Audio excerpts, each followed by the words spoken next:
My plan today was to talk about pneumatic tubes. I really wanted to do that. But the system had better plans, I guess, because there's the terrorist attack. They're going to call it a terrorist attack in Mannheim, Germany. Actually, one of my friends on Facebook was saying that he was there. He saw everything happen. If he wouldn't have been impatient and moved, he was supposed to be waiting for something, but he decided to move anyway because he's impatient. He said if he wouldn't have moved, he would have been hit.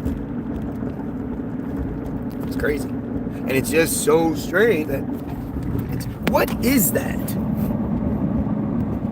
That chemtrail sure is a thick one. Anyway, I'm sorry. It's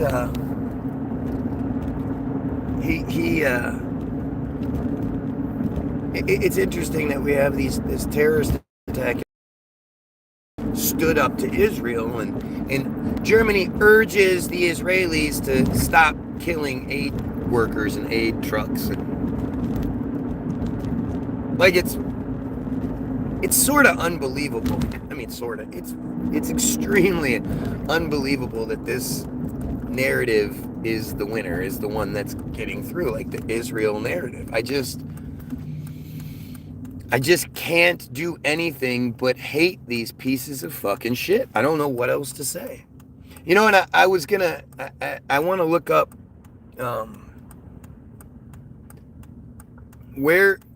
what happened with the terrorist attack here, where the car drove through people, the Al Qaeda flag on it. That sure went away fast, didn't it? Al Qaeda, no, ISIS flag. Sorry, it was the ISIS flag. The ISIS flag is the one that did it. You're supposed to wave at your fellow Jeep person over there. You got to do the Jeep wave. I missed the Jeep wave. I had a Jeep. I got to do the Jeep wave. There was a police behind me. I was about to say, what the fuck they going?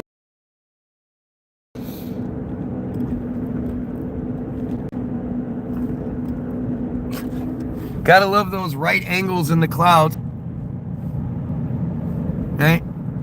Somebody took the eraser and just erased all the way down to that perfect right angle right there, and then just cut over and started erasing that stuff. There are the clouds making perfect right angles. It totally makes sense. Just like everything else, it all just makes all the sense.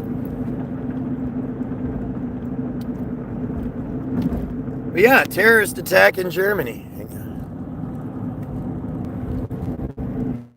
If you wanna be with me, baby, there's a price to pay. I love dropping my kids off, singing that song as loudly as I can. They love it too. They think that's so great. They think it's so cool. Man, Dad, how did you get such a fantastic singing voice? I'm like, man, you're just born with this shit, dog. It's either you got it or you don't got it.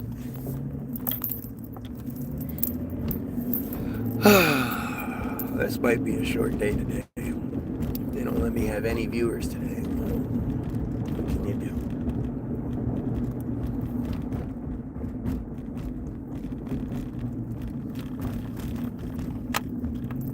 But I wanted to talk about pneumatic tubes today. I mean, I think I'm making mistakes by adjusting the title of my feed. I don't think it matters anymore. I think they've steady shut this YouTube shit down, and it just is what it is. I gotta figure out a way around it.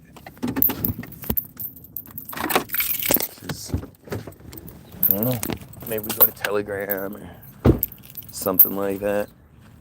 But all it means is they'll just shut that one down too. The problem isn't anything I'm not doing or whatever. It's what I am doing. Oh, we've got one of our regular trolls here who is just waiting for me to go live, because that's what regular people who don't like things do. I sit around, I just wait for you so I can just watch you all day and just watch you and just like pretend like I'm there with you and like I could be with you and stuff. Let's go! Dumbass! If you wanna be with me, baby, there's a price to pay. I'm a genie in a bottle. You gotta rub me the right way. Let's go. Stretch. Come on. Stretch. Stretch again. Come on. Yep, let's go. Hold tight. Broly, come on. Gotta close the door. And then he turns around and okay, now when they come in.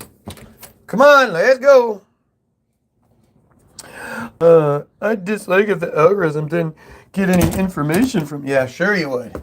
Sure you dislike it and then come back because you dislike it so much. What a stupid ass. What? Oh, you gotta come see this. Terrorist attack in Germany. A car drove down the street again and ran into a bunch of people. Herculaneum, located near Pompeii, is an ancient Roman city that was buried during the eruption of Mount Vesuvius in 789 or 79 AD. 79 AD. Yeah. Unlike Pompeii, Herculaneum was preserved better due to the type of ash and mud that covered it, leading to a more complete preservation of wooden structures, roofs, and even some organic materials like food. In 79 AD, look at that. I mean, it's nothing anymore. It's just incredibly stupid. This looks the same, like, as in some of the stuff built in the 1900s or the 1800s, like. Yeah. And this is built in 79. Yeah. Makes sense, doesn't it? 2,000 years before that.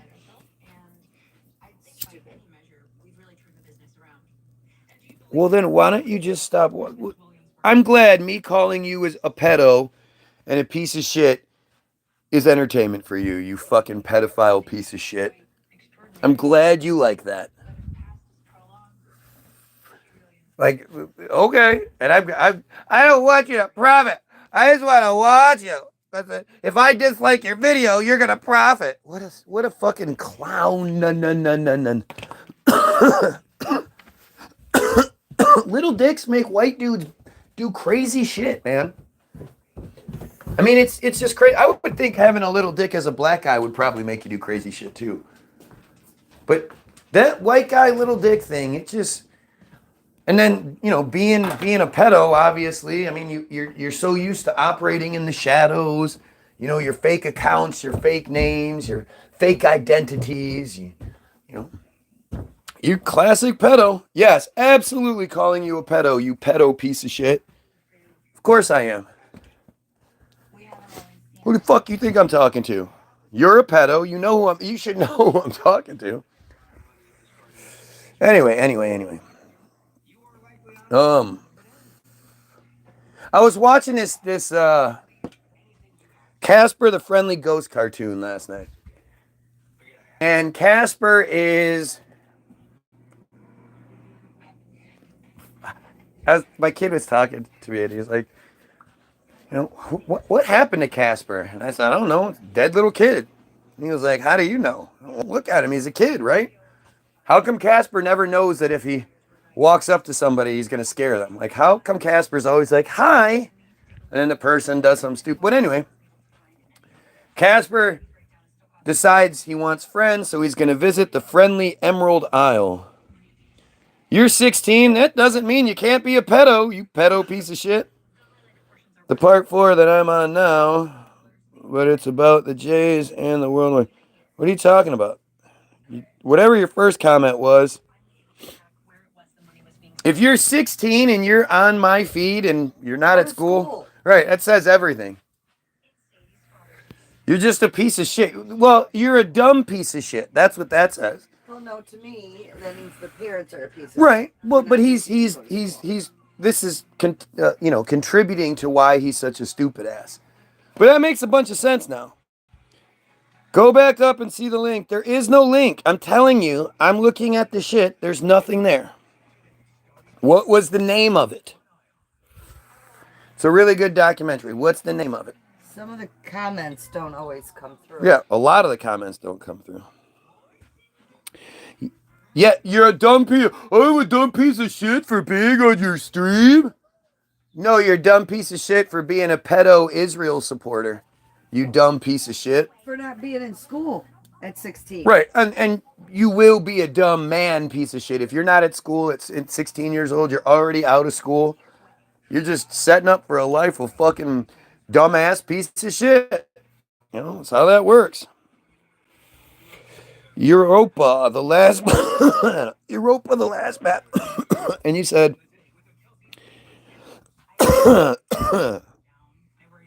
Jay's in the World War. It's about the creation of Israel.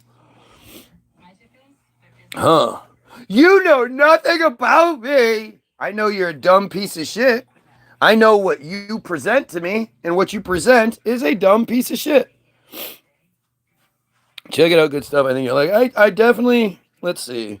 Europa, the last battle. I will add it to the list. OPA, the last battle. Give me some bits and pieces. Did you guys know? You want to talk about scripted? George Bush Jr. made an appearance on King of the Hill as he was doing his campaign in the year 2000 or the year 1999. Actually, he made an appearance as himself on King of the Hill, and he has he gives Hank the fish. He gives Hank a weak, girly handshake, and because of that, Hank doesn't want to vote for him. And Hank says multiple times throughout the episode that this is the next president of the United States. The next president of the United States. Well, how did they know? How did they know that Bush was going to win?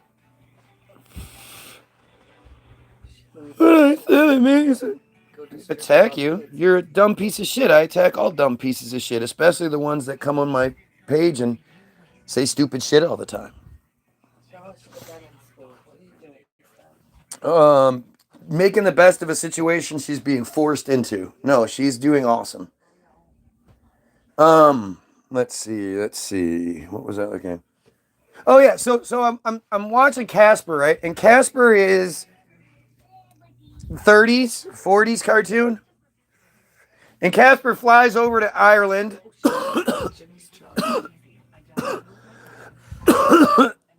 Casper flies over to Ireland. The Emerald Isle, it's a big piece of a big emerald sitting in the middle of the water. And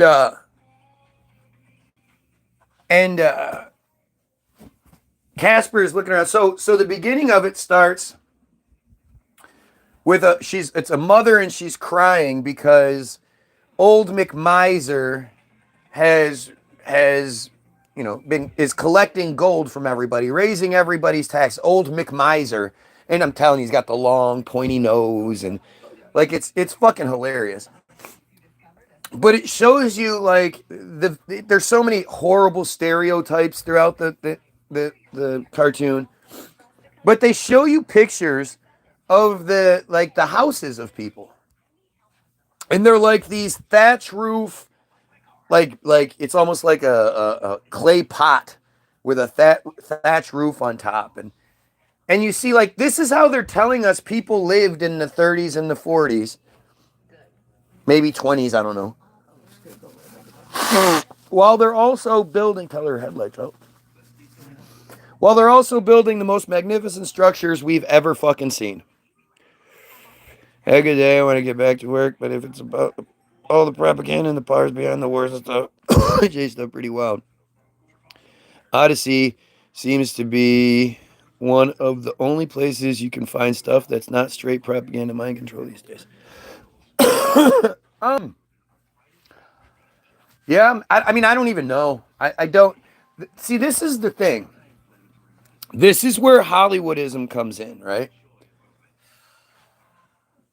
When you understand Hollywoodism, you understand that even if somebody is, making the non-propaganda, they're making their movie based on the narrative we have, and from their J created personality. Like, we don't want to acknowledge this about ourselves. We don't want to see this, but we are what they want us to be. We, the average man who thinks it's not okay to cry, who thinks, women should this and men should that, the belief in Jesus, the belief in government, the belief in it's all manufactured. And it's fucking crazy, right? It's crazy. You love Jesus because you're a fucking weirdo. What a fuck. Think about that statement. People say that shit all the time. I love Jesus. You love a fictional character from a couple thousand years ago, supposedly?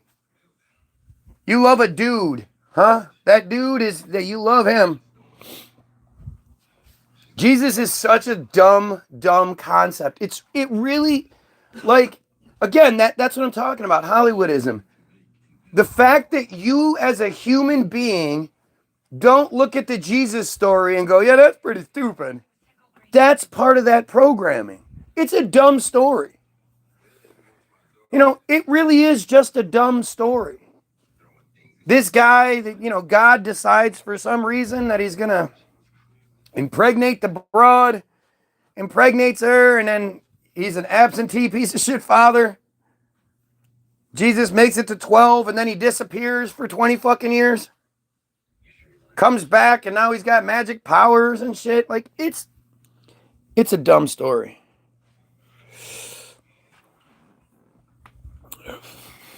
I don't give a fuck. He is God. I don't give a fuck. He is God. Again, how can you be that stupid? Right? How can anybody be that stupid? Well, I think it's a silly story. Jesus said some not so dumb stuff. Yeah, like what? Give me some of the not so dumb stuff Jesus said. If you actually go and look at all the stuff that Jesus said in the Bible, it is fucking stupid. He is stupid. He's a stupid, whiny little brat. Super entitled.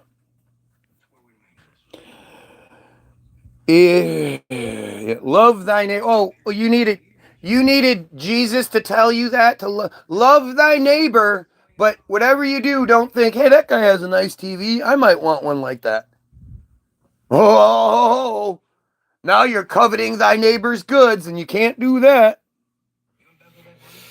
Turn the other cheek.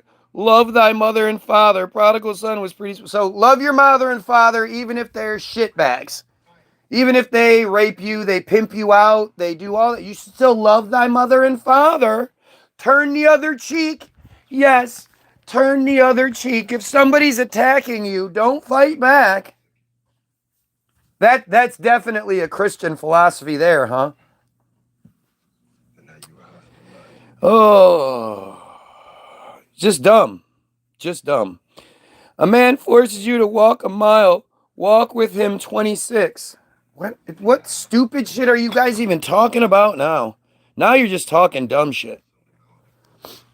Yes, they are your parents, bro. This guy says if your parents suck, they pimp you out, they abuse you, they do all that shit, you should love them because they're your parents, bro. My dad was horrible. And yes, I still loved him. But not to the point where, like, Christ. I'd live with him or trust him. What are you even talking about? It's not part of the fucking... That's not the point. I mean, there are situations where your parents are shitty and you still love them. Of course, because they're humans who make mistakes, and when you're an entitled brat and you go, well, they were mean, and they didn't do it right, and I wanted my daddy to be this, and he wasn't, he was this. Yeah, well, that's human. When your dad is, if he's violating you, if he's raping you, if he's pimping you, that, if you still love that person, you're an idiot. And that's the thing is you know how many people end up being fucked up by shit like that, where they're told that they have to still love this person, and they're like, but I don't. No, you can't. That's your value. You gotta love them. It's just dumb. It's just dumb control. Your whole idea of love, hate, these are 4-letter words, 4-letter sounds that we've all agreed to, mean a whole wide range of things. Oh, I love strawberry sundae. Really? You love that? Like my wife says, I love you to all kinds of people. I personally think love is like really like important. And the people that hear I love you from me are important people. Why would you need me to say I love you to you? Why do you need to hear that? As a person who why I'm just a person.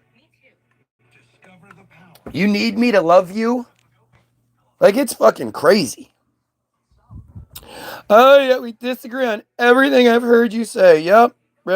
They said Satan would be attractive. The Jays. If you can't find love in your heart for your fellow man, you should just give up, guy. You're right. Fuck it, I'm out of here. What if I just did that? I just gave up. You spell love backwards, it's evil.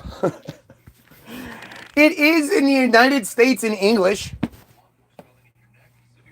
Love is not this, like, the whole notion of spells and all that shit, right? It's silly. Are we to believe that the spirits, that they don't care what, like, they can speak all the languages, and even though, like, language structure varies depending on where you are, like, here in the States, we put this, in English, you put the subject before the predicate, whereas in Spanish, you put the predicate before the subject, Instead of, I'm going to the store, you would say, to the store I'm going, right? The spells still know how to work throughout all that. Doesn't matter. They just know how to do it. The world doesn't need the hatred you spew. Says the 16-year-old. You literally have no validity in anything. Again, if you've been convinced that you're not supposed to have a good relationship with your hatred, you're a fucking idiot. You're supposed to love, love, love, love, love, but not hate anything. Don't hate the pedos. Don't hate the Jays. No. Don't hate the genocide that's happening right now. Don't hate the slavery. Don't hate the J owners. Don't do that. I mean, you're not even talking anymore. You're just dumb. I'm done with you. You're done. Oh, da, da, da, da, da. Oh, we have a 25-year-old. We know those 25-year-olds sure know a lot of stuff. All that experience. I mean, seriously. Like if you want to be in that childish realm where you're still like, no, you can't say you hate stuff. You don't even understand. Like, we're just on such different levels. Hate is just another part of things. How can you properly love? How can you have a good relationship with love if you don't have a good relationship with hate? And again, like, I am so proud of my hatred. I'm proud of my anti-Semitism. I'm proud of my hatred of the Jays. I'm proud of my hatred of pedophiles. I'm proud of my hatred of slavery. Like, I'm proud to say, I hate that shit. I'll stand up against it. I'm not some dumb sheep that's going to be quiet because I got told I'm not allowed to hate something. Don't say you hate. Hate is such a strong word. It's fucking stupid. It's stupid. And we're We're ignorant fucking sheep. And we just don't realize it.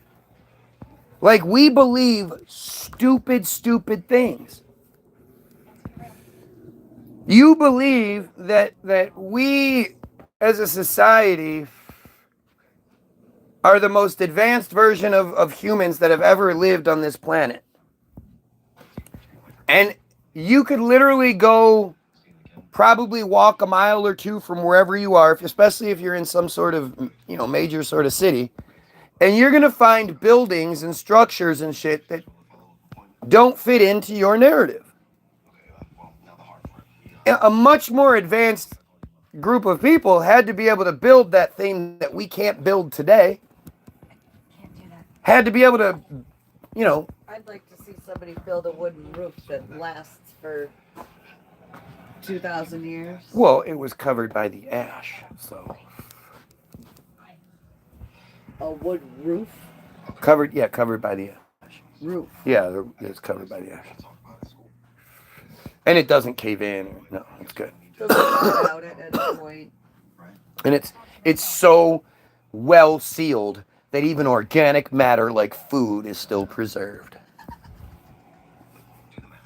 These are the narratives that, like, and you see how she's laughing, like, at some point... Has anybody had a wood deck ever? The switch flips in your head. And you start to go, wait, what? Like, you allow yourself to think those things. Because those thoughts still come to your head. You still, like, again, every single person that goes in front of the Detroit Institute of Art or... that fucking church that keeps getting talked about and all in Detroit, like the 17-something church. Let's see if I can find it.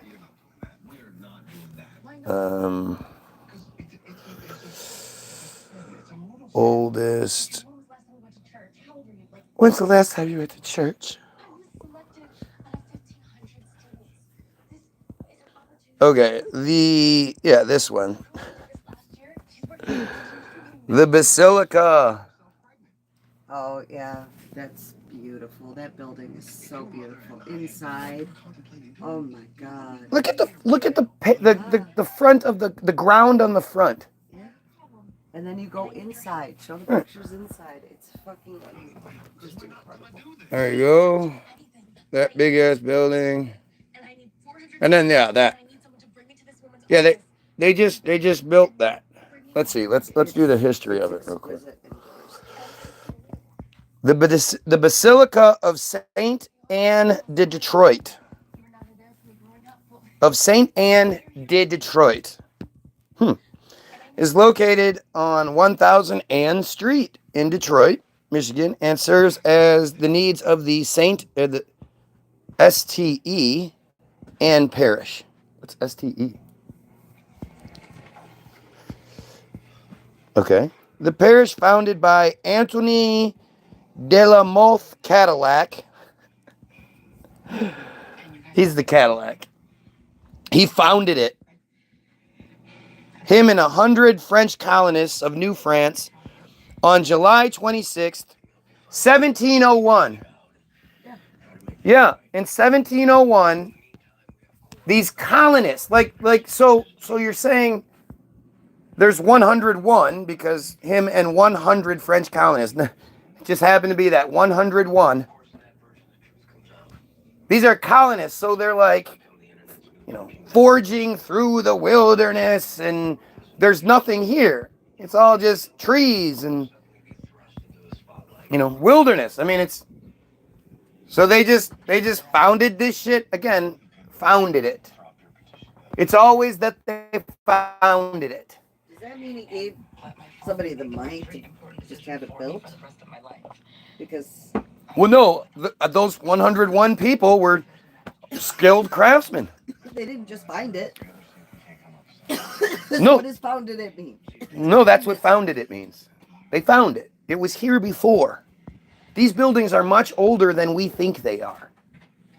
So but the idea of being founded in 1701, 101 people founded the church in 1701. does that mean created in that respect? Like No, that's- founded maybe is, confused look, on purpose. no, founded has a specific word. Founded means to bring something into existence or to establish something. Okay, so bringing For it into existence is created. no, it's not. That's not bringing it into existence. That bringing into existence could simply mean that you name it this. Now, this is the church of this whatever. Now that church is in existence. That doesn't mean you built it.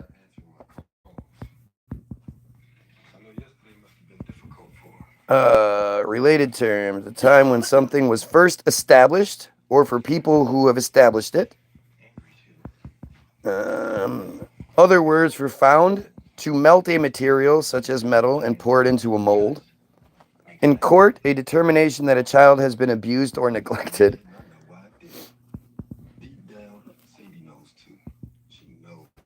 So it's not what you think. But again, the gotta love that Star of David right in the middle of it too, huh? In the window. Interesting, huh? But you have to believe that not only were these people like experienced, what do you call somebody that does the explore? They're experienced explorers from France. These French explorers, they go and they get to this one place in the middle of the, like right off the river, and they go, you know what? Let's build this giant fucking church. And they did it. So, okay, what I want to know, they left their respective countries to flee religious persecution, and then one of the first things they do when they get here is build churches. Not only do they build churches that are capable of accommodating way more people than they have. And will last for thousands of years. Yeah. Well, here you go. Parish history. On June 5th, we know this to the day. Wait a second. If you're leaving because of religious, would you really want to take part in building a church first off? Well, no, they're leaving because the Church of England says you have to do church this way, this way, this way, this way. And they're going, yeah, but we want to do it this way, this way, this way, and that way. Oh, no. The 1700s king, he knows what you're doing 300 miles away in a different town and blah, blah, blah. And he cares. Well, because you might take him over. It's all stupid. The logistics of shit just automatically just gets overlooked on things. I mean, even the idea of 101 sense gets looked over. 101 explorers. How do you feed? How do you maintain? I mean, especially it's not like they're going to hotels and shit. So these people, these 101 explorers, they don't have any refrigeration, nothing like that. What they do is they go around everywhere they go. They hunt, they trap, they find enough food, they build their camps, and then they move on. And then they just tear it up, tear it down, tear it up, tear it down. And, by the way, they all happen to be like skilled architects, skilled laborers, skilled craftsmen, all these things.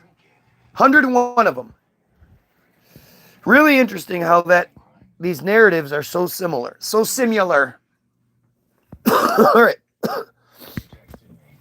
On June 5th, 1701, of course, a flotilla of 25 canoes embarked from Montreal, Quebec, Canada, carrying a diverse group of travelers, including 50 soldiers, 50 artisans, 2 priests, and French explorer Antoine de la Mothe Cadillac. That's 103, not 102 or 101. Yeah, well, the narrative has already changed.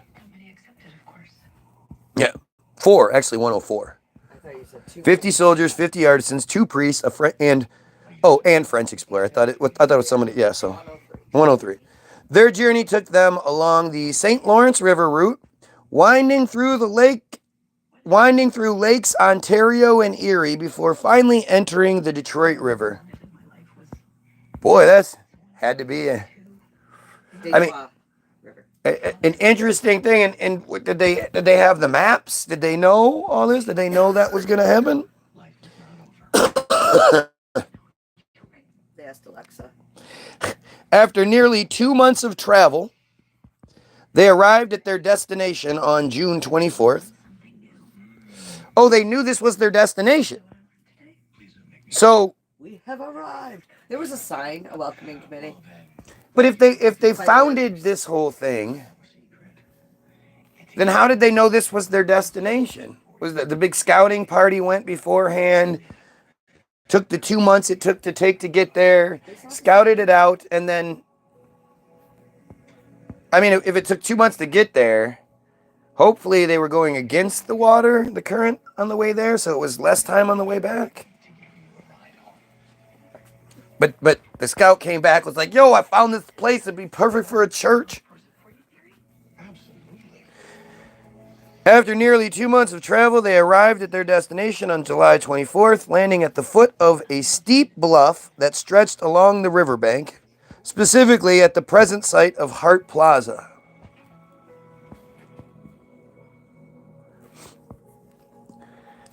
That's Campus Martius now, right? Well, Hart Plaza, that whole area where now we have like We don't this. have Hart Plaza anymore. It's Campus Martius, right? I don't know. I don't give a shit. Hart Plaza. No, we do have Hart Plaza. It's right there. It's this whole place where the big stupid statue is and all that shit. Hart Plaza, built in 1979.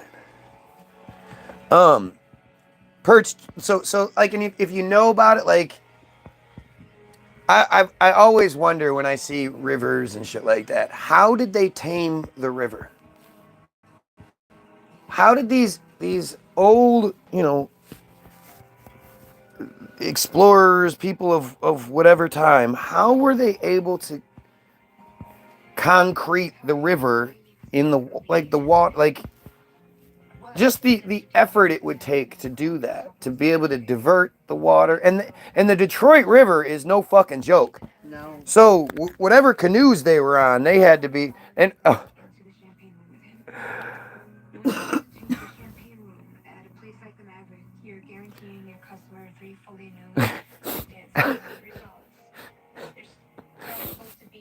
for 2 months they traveled like that, huh? Are we there yet? Are we there yet? Did you quit farting? Oh my God! They traveled like this for 2 months on the Detroit River and such. I gotta pee. Just hang your ass over the canoe. We'll get to the other side of it so we can balance it out. That's pretty fucking silly. Perched 20 to 30 feet above the sparkling waters, they began constructing Fort Pontchartrain du Detroit. No, Pontchartrain. Pontchartrain? Yes, Pontchartrain. Fort Pontchartrain of Detroit. Or du Detroit. What is du? Is that of? Those damn engines. Those damn engines. Well, Michigan was filled with Indians. Oh, Don't worry, we killed them all. It switched. I didn't touch it. It just switched. Apparently that's a painting. That the fort is in the background. Right. Yeah. So. Yet there were whole cement cities built in '79, way before those colonists got here. That's the layout. Because we were able to do that back then. Right? That's in the water. They built that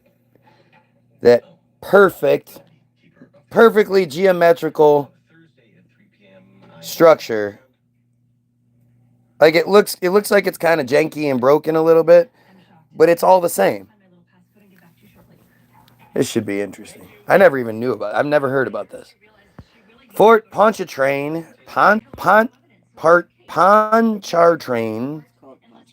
Pontchartrain. What a weird fucking way to say something. Fort Pontchartrain.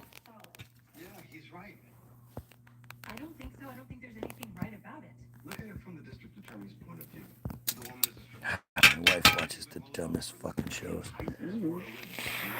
That was a great show. Oh yeah, it's a great show. Oh Jesus Christ. A human being. Someone violated the law. Someone violated her. She said, but can't prove. And she was. What was she wearing? If she was a stripper. If she was a stripper, she was probably. Yeah. Well, and he's a billionaire in the city that builds all these big sky rises and shit. She needs to shut up and sit down. She's not winning anything. Take the payment. Take the payoff. I'm sorry, I hate to say that, but in that situation, you're not winning. See, that's what these. See, that's beautiful. Thank you for doing that. That's what these shows do. Point out reality. If that's what you believe, these shows point out. You also had to be. It's a different scenario. You had to be forced into even going to do something. You didn't go right away. You weren't like gung ho. You were really reluctant and hesitant, and that's gonna, that's gonna hurt your case in the long run. But these shows, like they reinforce these ideals in you. Women, you get violated, just shut up and take it. Well, at the end, if this is one that I saw, which I don't know because I don't recognize the victim's face, I usually do. No, you don't. The victim's face, I usually do. No, you don't. You watch the same episodes of lots of things thinking you've never seen them. Or at least that's what you say. Believe she wins. Like, he gets in trouble from this. Okay, well, obviously the shows have already, even if there's one where the show shows you that it's already done its fucking job to you. Not only do you constantly believe that the police are the victims and all this other stuff, your whole perspective on police has definitely changed. And, the thing that we all know, if I say, what do you do when you're a rape victim? Well, you do your walk of shame. You go home, you go into the bathtub, into the shower, and you sit on the floor in the fetal position and you cry while the shower comes down on you and maybe some blood goes down the drain. You push everyone away that tries to help you. If the cops do want to help you, you still push them away. You make the whole thing really, really difficult. And then you be fucked up for the rest of your life from it. You never ever see the show where the woman is like, man, I'm a fucking prize. And this motherfucker could never get me. So he had to do something shitty. I want him fucking prosecuted. I'm going to give you everything you need. I'm going to help out. I'm a strong, proud woman. And this shit isn't going to stop me whatsoever. You'll never ever see that portrayed on TV. Because they don't want you to think that way. They want you to think you're going to get raped, shut the fuck up, cry about it, be a little bitch, and go in your little fucking, in your little world. Make me feel that way. Yes, it did. Experiences did that to me. Yes, it did. No, it didn't. TV has been, it's Hollywoodism. You see, this is the problem. We think that we aren't influenced by the system. We're all arrogant. Not me. Yeah, TV influences Latin, but not me. Then combined with your real life experience, does it again, because of TV, made you react the way you did. If you would have seen your whole life that women that get violated react in a positive, proud way, then you would have done the same thing.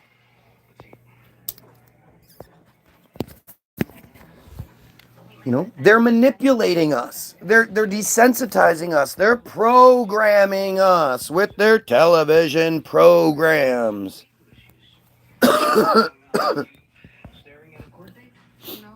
It's right there for you. It's right there for you. Why do you guys want to talk about my personal life? It is so fucking weird. Do I give a shit about any of you? Do I sit here and, what do you do for a living? And what do I give a half a shit about any of that stuff? No. We're talking about much bigger picture things here. So if I don't give a shit about your stuff, why do you give a shit about mine? Nothing I do, say, anything, nothing in my life, nothing about me changes the fucking facts that I'm talking about. Changes the narratives that I'm talking about. You know, so if I said, well, actually, I was a straight A student who was the valedictorian of my school, and I was a how? How? You're the valedictorian means you just learn to regurgitate. You learn to regurgitate better than most. That's all that means. Yeah, you're probably smarter than the average person, but you're smarter with stupidity. This is the part that it's just like this is the biggest hurdle to overcome is that aspect of it. You are smart with stupidity. You know, because you're so smart, you pshaw up. Well, that's just a conspiracy theory and shit like that. You just accept a whole bunch of narratives because if you can accept the narrative and then regurgitate it back, people will go, you're smart. Look how smart you are because you know the narrative we're supposed to know. I know bits and pieces of it, but I know enough that when you're saying the full narrative, that oh, yep, he's right about that. I do know that part. Yeah, he must be really smart. That's all it is. You know what they want you to know. And the problem is, most of you don't even know, like,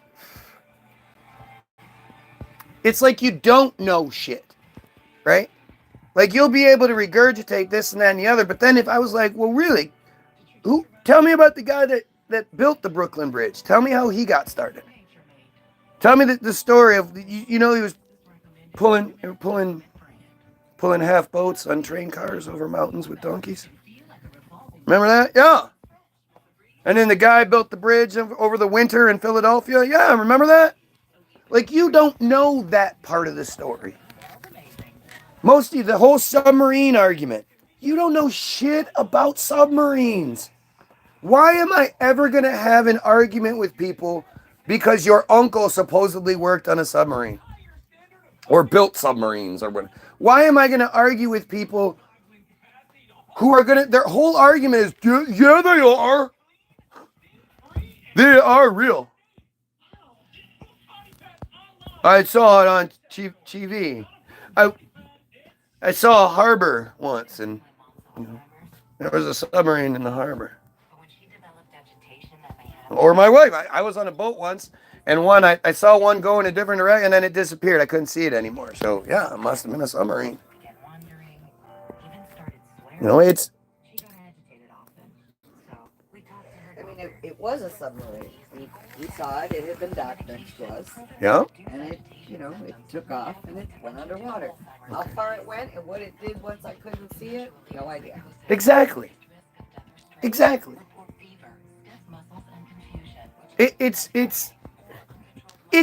like impossible to think, how come the U.S. has never had a submarine accident?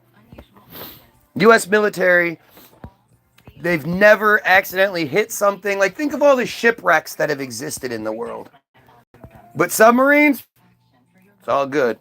Their sonar is good, man. Yeah, right.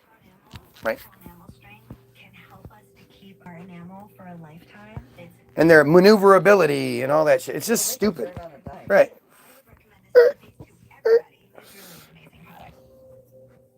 YouTube hid this from me again. Why do you think that is?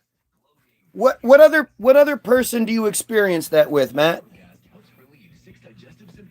What other person do you experience the same thing you experience here? Like I'm watching one of the Restitute Orbis channel, Lucius Aurelian. And I know none of you are on that shit. I look at his feed, I look at his comments. None of this shit is going on in his comments. This guy has 61,000 subscribers. He's telling secrets. He's exposing the old world bullshit. He doesn't openly talk about the Jays, but he's exposing it. what experiences do you have? I looked online once and I seen it wasn't real, so that's where I believe it now. Yep, that's what it is. I looked online once and I saw it wasn't real because somebody else was saying the same thing. Right? But that's my point. You just proved my point right there, right? You make up your own argument so you have something to argue because you can't argue with what I say. The reality is the first 9 parts of this were dedicated to the submarines. We looked into, and then there's been multiple videos since trying to figure out the reality of submarines. But you're going to say, oh, I just looked at it once. But like you have to say that. Because if that was the case, then that would make all the sense. If I was like, yeah, I looked at it one time on the internet, and I saw somebody else saying it or something. I don't even know what the argument really is. But now I don't believe it. Like that's, And this comes from, usually these kind of arguments come from people who believe in Jesus. People who believe in space and all these other things that they're told to believe, they're supposed to believe. They've never experienced any of these things. They know nothing about this shit. They have this really cursory fucking base knowledge that they barely remember from school. Hopefully they had a decent teacher. But it's just stupidity. Yup, in my shitty apartment, see? Always have to have something. I got my shitty apartment in the middle of the neighborhood, we just have a random apartment building in the middle of the neighborhood. Among houses. Watch this. I'm gonna fake something. Ready? Watch how I fake this. Watch this. Look, in my apartment. I have an apartment that's not just one, but 3-story. I have a 3-story apartment. That's how rich I am. 3-story apartment. And it's like these are the things that people have to do because, obviously, you're here for negative purposes, right? You're here to do some sort of shit talk. And if you could debunk anything I'm saying, obviously that's what you would do. You're desperately trying to debunk me because I live in a shitty apartment. So you're debunking me as a person because my apartment is shitty, apparently. But let's see you try to focus on literally anything I talk about. You can't find a single one of your goofy holes in what I'm talking about. But you're desperate. You're trying. You'll keep saying stupid shit like, I believe in Jesus. Well, why? Because I believe in Jesus. Why? Well, because I believe in Jesus. Never respond to my questions. I'm supposed to just keep reading dumb shit over and over again, right? Your mom left a big house. Oh, my mom left me a big house. Now that's what it is. Yep. Now my mom left me a big house. But we got it before she died, so how's that work? Well, it doesn't. But if you're not smart enough to actually engage in any of the arguments being made, then, you're going to do that desperate shit. It's literally, there's not a better proof. I can point out, but as far as evidence goes, you have to see it for yourself. Babble, blah, blah, blah, blah. Because, look at, why do you believe in Jesus? The guy that said, I believe in Jesus, his answer is, in capital letters now, he's mad, so he's yelling, because I fucking believe in him. Because you're stupid. It's like you are stupid. So answer the question. We're asking like how What are you asking? What exactly are you asking here? Believing in Sky Daddy is 100% worse than anything this guy could say. Very true. That is very true. It's fucking stupid. I was wondering what you did for a living because I was going to enjoy what you want to know. Again, why do you care about me so much? Care about what I'm talking about. It's so fucking stupid. There's no way to use words, right? Because if you believe in something that you can't express why you believe in it, what does that say about you? Like, if is that not the definition of sheep?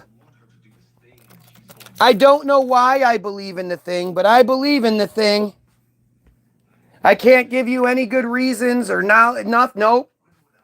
But you should believe what I believe because I believe it.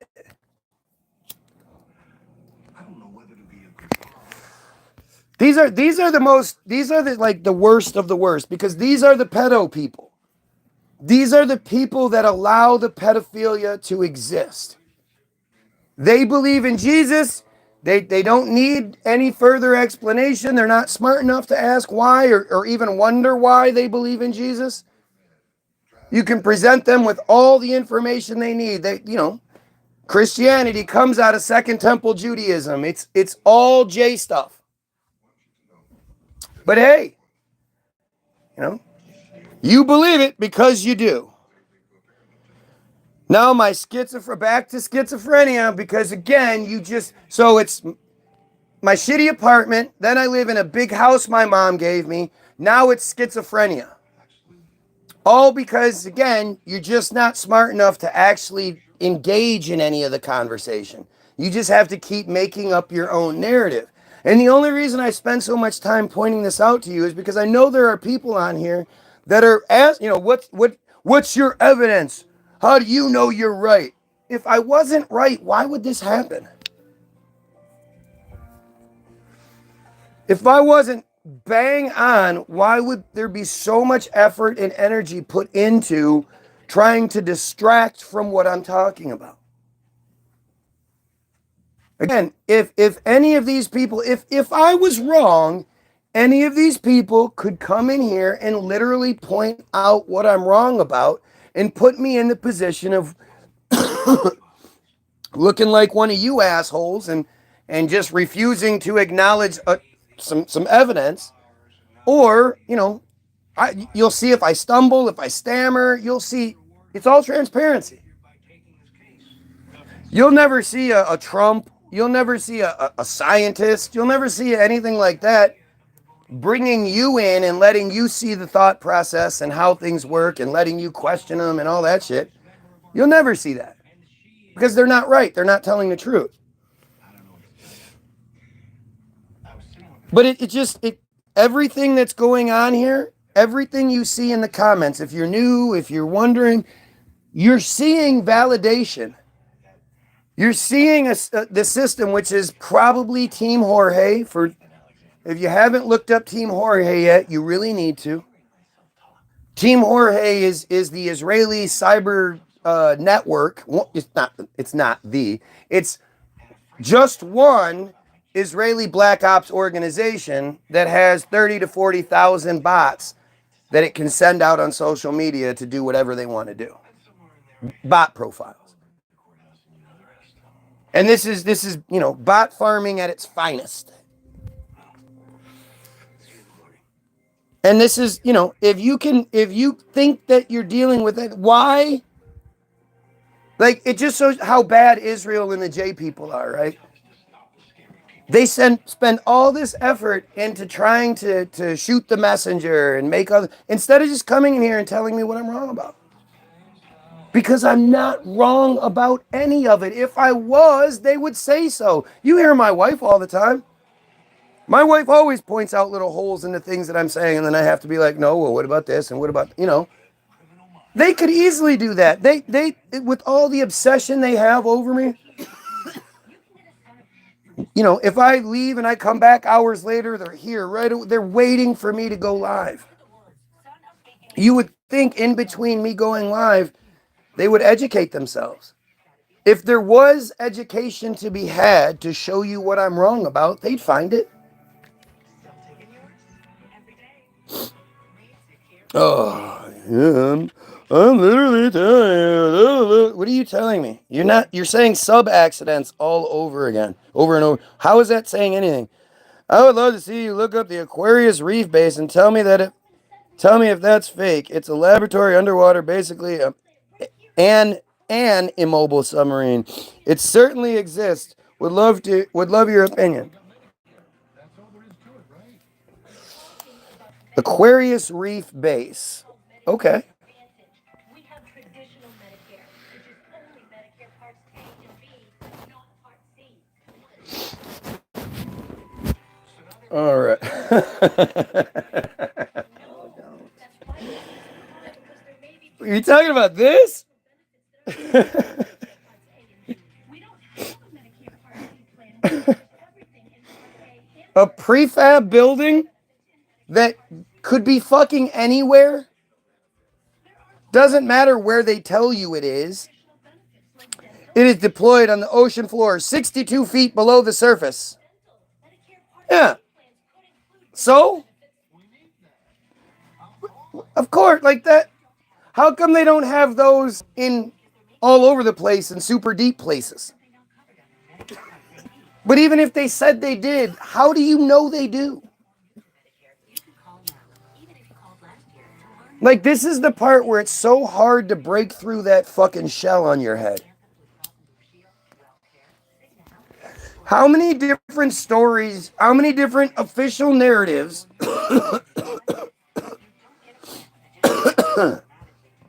do we have to look into and realize the narrative we're supposed to know don't make no sense? And then all the different things they've been caught in lying in, and then the whole concept of Hollywoodism. Like, what else do you need to see before you start understanding that? Of course they're going to tell you they have shit. Of course they're going to, what proof do you have of any of it? That's the submarine argument. Yes, we've all seen boats that can go mostly underwater, but the top sticks out. Or even sometimes the top goes underwater. Or it just goes out of your vision. Not really sure which. Like when it comes to my wife, the top went underwater. Well, how far did it go underwater? Don't know. How far away was it when it went underwater? Pretty far.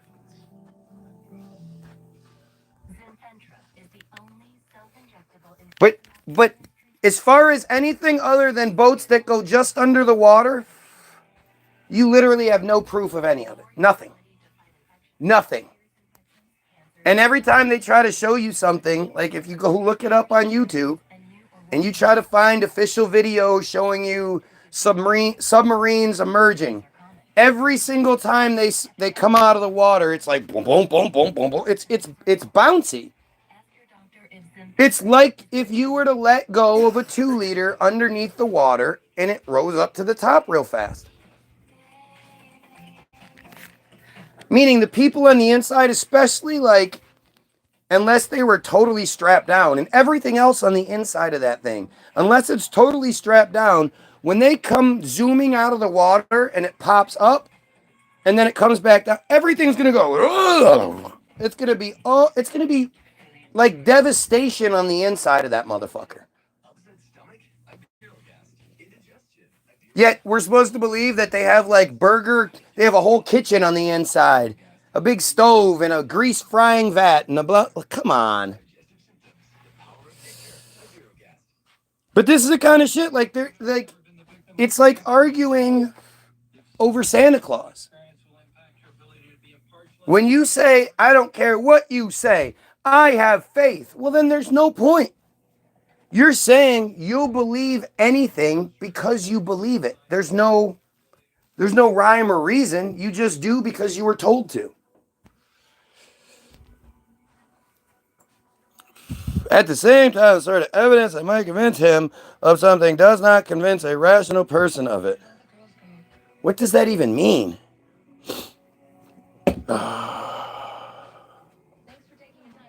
Not even doing this. Like, again, this is just dumb. Yep, this is the first time I've ever responded to someone. See what I mean? You see what I mean? When desperation kicks in, people say stupid shit. They're desperately trying to find anything other, because they can't argue with what I'm saying. I'm arguing the facts. I'm arguing the logistics. I'm arguing like the bits and pieces of it. You want to talk about some blanket bullshit. Same reason I know the Wall of China exists. I've never been there, but I've seen pictures. Yeah, but lots of people have been there. It's not off limits. And really, I mean, there's evidence of it. There isn't evidence of submarines that exist deep down below the water. This is just, it's stupid. It really is. It's just stupid. How they say they communicate with submarines is stupid. Like, it's all just stupid. The idea that you can create oxygen by running an electrical current through desalinated water, and it'll separate the oxygen molecule from the hydrogen. It's just weird. I mean, I guess there's no arguing. You'll believe what you want to believe. You still haven't looked up sub accidents. No, I have. There are no fucking submarine accidents. The U.S. military has a clean record of submarine voyages. There are no military submarine accidents. Or maybe is there one? There might be one. But it's like they got submarines right first time every time. But this is always funny to me. It's always funny to me how people want to talk about submarines more than anything. Me not believing in submarines sure seems to bother a lot of people. There being a genocide where women and children are mostly being killed by the same people that continuously rape our children in Hollywood and whatnot. They don't care about that. They don't care about that. Does anybody think like that's real? How many people in this world would honestly care more about whether or not I believed in submarines than they do children being raped?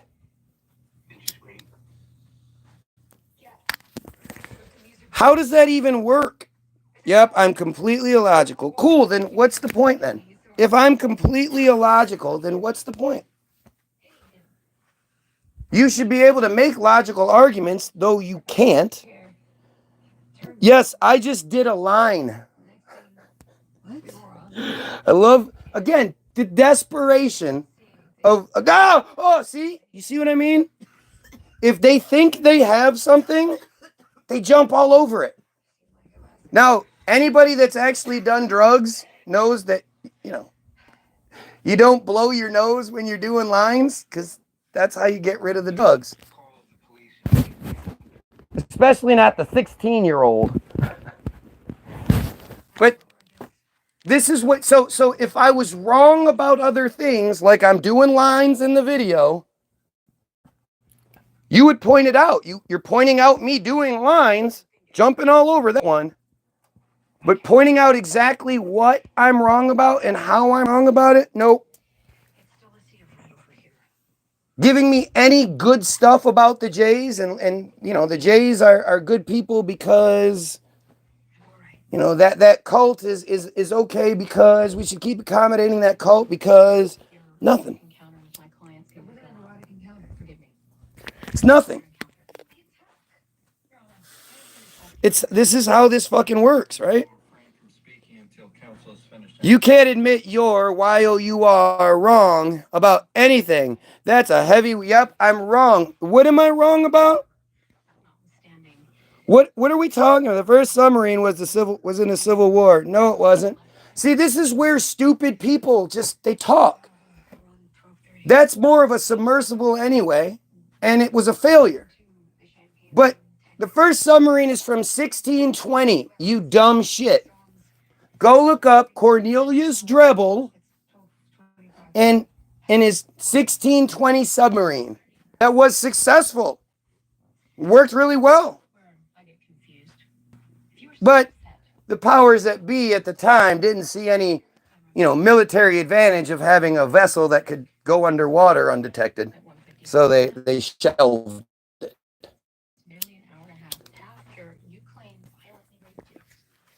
Think about how stupid that is. It was run by hand crate. No, it wasn't.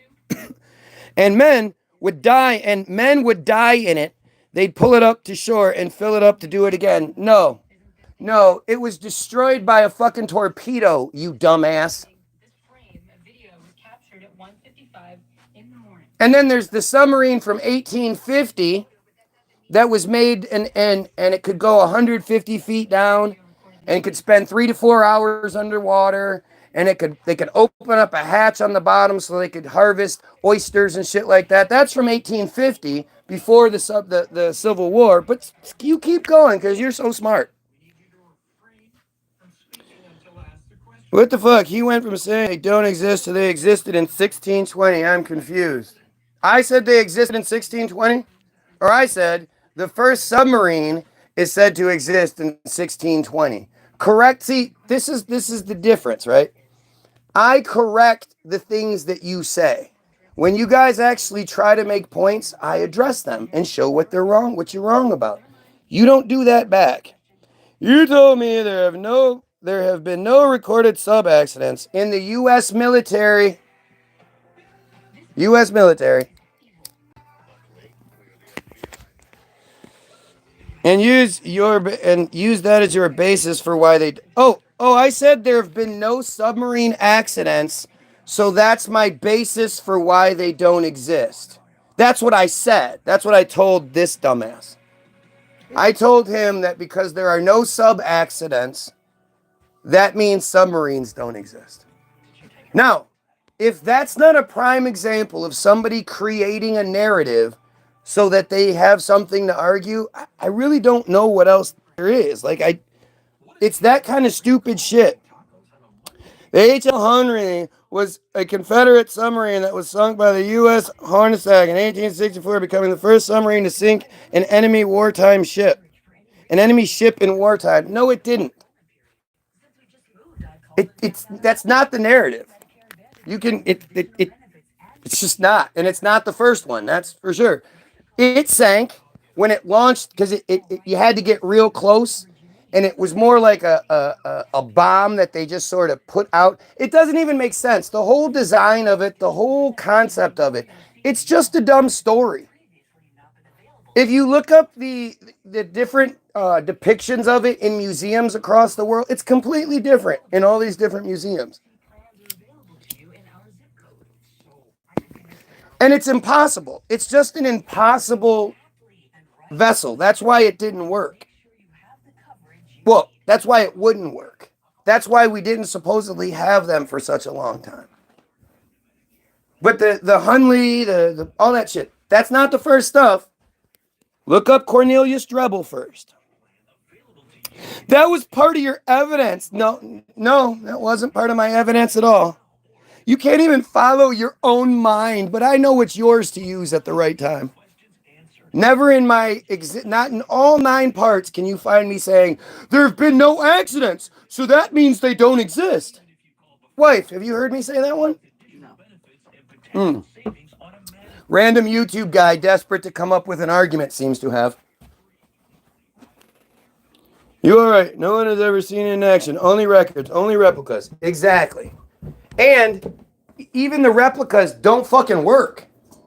Do you know how incredibly strong someone would have to be able to operate? They propel it by turning a hand crank, and then they steer it with their butt cheeks. There's a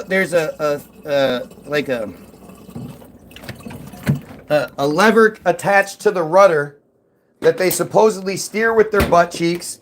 They have to use their both hands, both feet, and their butt cheeks at the same.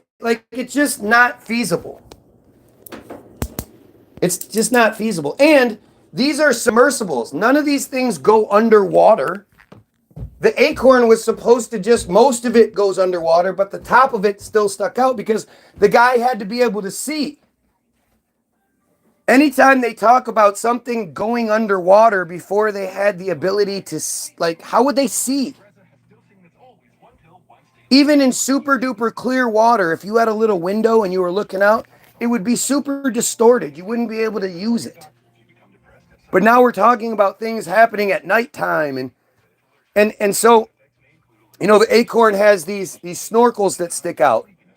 I don't know if you've ever used a snorkel, but it's really difficult. And water always comes in.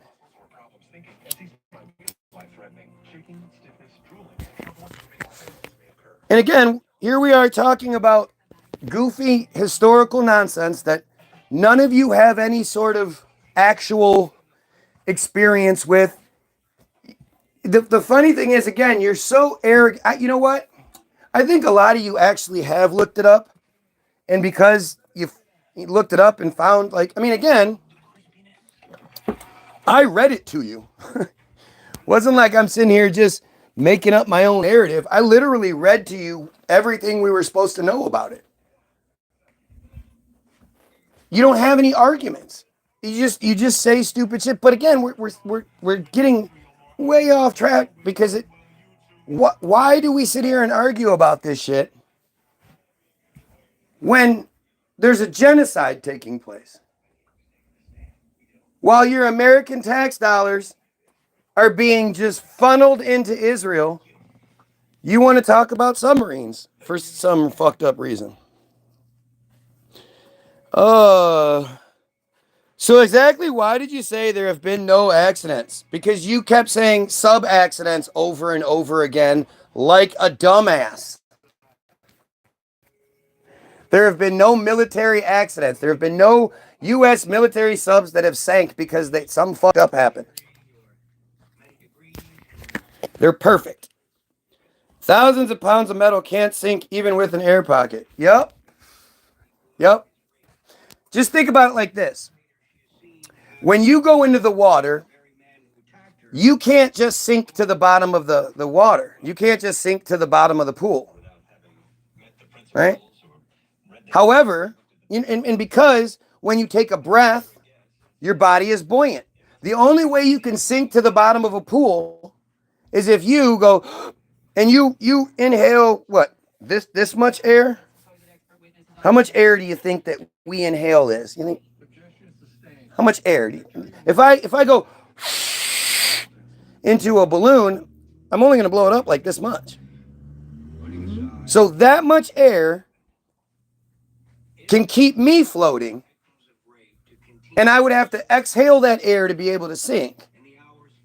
But you believe a giant thing that's the size of 80 school buses put together, not just filled with air, filled with compressed air, just sinks on down. Just doop doop doop doop doop doop doop.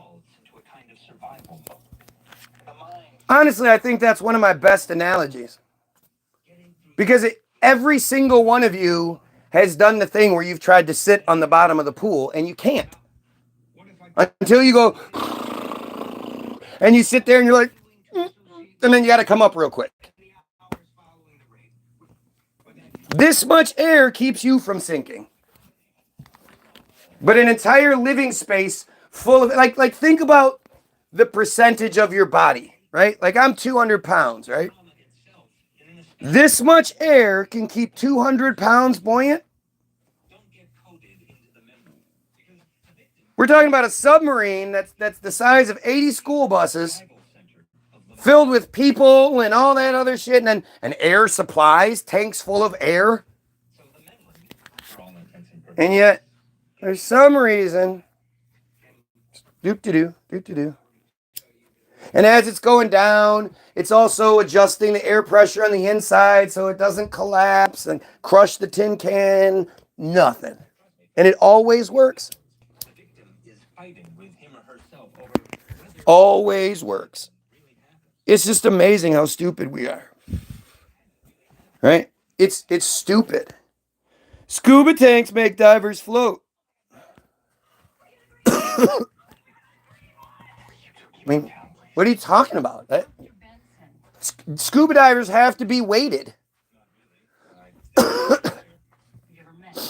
And you don't know what the inside of that tank is. You don't know about that shit. But I always tell people, another thing that we've all done, we've all been at a beach at some point and had a 2-liter bottle, right? Pop bottle, soda bottle, whatever. Do your damnedest to try to, next time you go to the beach, take that soda bottle, that pop bottle, 2-liter, put the top on it, not even pressurized air on the inside. Because if it's pressurized air, like if it's an unopened 2-liter, do unopened 2-liters sink? No. Open 2 liters? Yes. No. No, they float. Why do they float? How much of the mass of that 2-liter is liquid? You know, I mean, it has the pressurized air in it, but only like that much of it. And then there's the carbonation, but why don't they just sink to the bottom if that's how that works? If air doesn't keep things floating, why don't 2-liters sink to the bottom of the water? If you put an anchor on your foot, but you were holding a 2-liter or fuck it, life jacket, you're still going to sink due to the weight of the anchor. Yeah. I honestly don't have anything to say. This is my place of business. But if you're in a boat that has an anchor aboard it, it still floats because of buoyancy. The boat can carry the anchor because it floats, because it's buoyant, because of the air inside and it, you know. Are you stupid? Yeah. This much air isn't going to keep me plus my 200 pounds plus an anchor afloat. Right. Like, you're making my argument for me. Don't you see that? Don't you get it? Right? Again, the whole concept of the 2-liter or the human body, if that doesn't show you that something isn't right there, I just have to call you dumb. I don't know what else to say. Why don't 2-liters sink? And again, if you big strong person put a cap on an empty 2-liter and try to take it to the bottom of the ocean, you're not going, the bottom of the beach, the bottom of the pool, you're going to have a real hard time doing it. Like a really, really hard time. The deeper you go, the harder it's going to be to hold that thing down.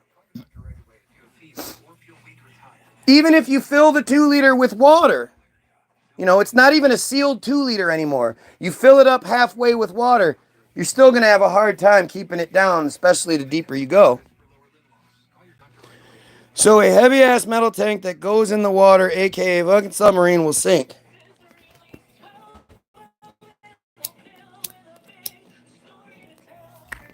If 80% of the mass of that submarine is going to be pressurized air, I doubt it. So, again, why don't the 2-liters sink?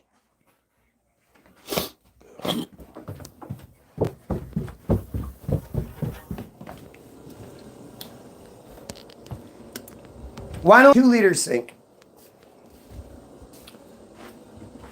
They're literally made up of the same liquid. They're what? 95% of that mass is liquid. You're saying the little outer shell of plastic and then that little bit of air on the inside, that keeps that thing afloat? But a submarine, because it's heavy on the outside, it can have all that air inside. Like, it's just dumb. Like, again, there's no going back and forth here. There are some people, even dumb trolls, who are like, fuck, that is a good analogy. That shit does make sense. And they're kind of frustrated right now. And then there's the other ones that are just going to keep going because that's just what they do. Because a 2-liter doesn't have extra compartments that takes on more water to allow. This guy just said because a 2-liter doesn't have extra compartments that takes on more water to allow it to go down further. The 2-liter full of liquid doesn't have extra compartments to bring it down. It is 95% liquid. Yeah, but see, that's physics. What's physics? Talk about it. So, I see what he's saying. If it did have cubbies where water could get in, it would weigh it down enough. What are you talking about? If it is liquid, if the cubbies that it would have, pressurized inside. so what? So it's pressurized to the point where it pushes the water surrounding it away, causing it to be able to float. No, it doesn't. Yes, it does. No, it doesn't push any. It's a thing full of liquid with a thin piece of plastic all the way around it. It's liquid. Something to prevent air from escaping. Right. But it's liquid. But it's liquid. Liquid inside with pressurized air. This much pressurized air. Right. Okay. If you So release the pressure and put the cap back on, it's not going to float any longer. It's not going to sink all the way to the bottom either. No, because you can't get all of the air out. Right. And all of the pressure out. So the idea that something that is pressurized, something that is huge and pressurized, that has little tiny little spots in it that could take maybe 10% of the volume of the space is now filled with water, that can now sink. But something that has 95% liquid inside won't sink in liquid because of the small amount of pressure. That doesn't work.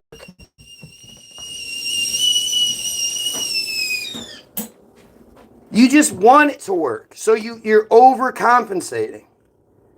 You want it to work. You want me to be wrong and this to work. So you're coming up with weird but the pressure, if it had, so you're saying if the 2 liter full of, if you take the 2 liter and you were to strap on little things that had water in them, still wouldn't sink. So now we're talking about a submarine that is a giant space full of the pressurized air, not just 5% of it is pressurized air. 70-80% of the volume is pressurized air. You think that if the tiny little ballast tanks fill with water, that'll be enough to pull it down. I mean, it just doesn't. It's like stupid. If I take a 2 liter, an empty 2 liter, and I put the top on it, no matter how much pressure I exert on that thing, it's going to come up. I probably won't be able to take it all the way down to the bottom of the water. I could strap a whole bunch of water bottles full of water to it.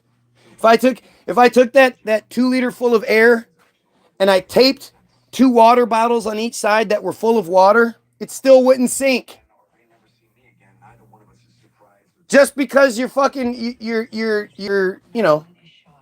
adding water weight doesn't mean it sinks more. This is just the mentality that you're given, and you run with it, because if you question this stuff, look what happens. Matter of fact, the deeper you go in water, the downward pressure of the water being on top of you would keep... So now it's the downward pressure of the water.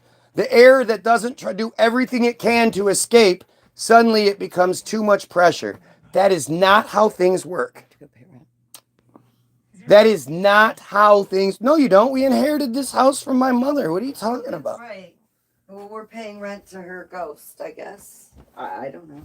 No, you're dumb. And she lives in Tennessee because this person says that the downward pressure of the water keeps the air from coming up. Can't leave the doggy biscuit doors open.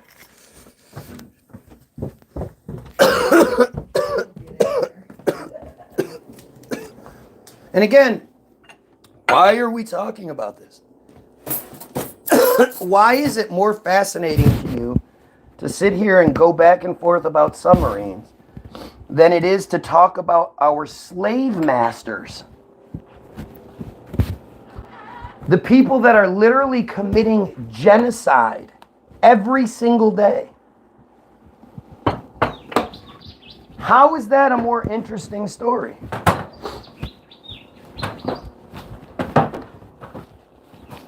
The whole concept of why we believe in submarines has to do with this, with Hollywoodism, which is connected to what I'm talking about. But again, you don't want to talk about this. And you're like really dumb. I mean, at the end of the day, we're supposed to be stupid and you've achieved it. You know? And we accept things like, oh, well, that's just physics. No, that's not physics. I've got a thing full of water, but it doesn't sink. I mean, if you... A water bottle that doesn't have pressurized water in it, that doesn't have pressurized air, carbonated, that doesn't sink either.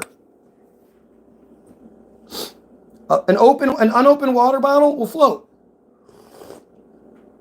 Unopened bottle of water, you take this big fucking jug of Ice Mountain before it's open and you throw it in the water, it's gonna float.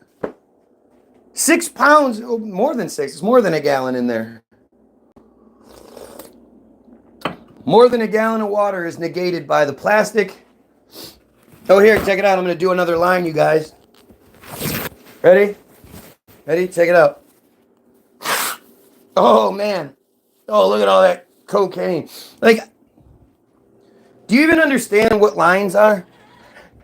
If you do a line, you got to lay it out. Then you go.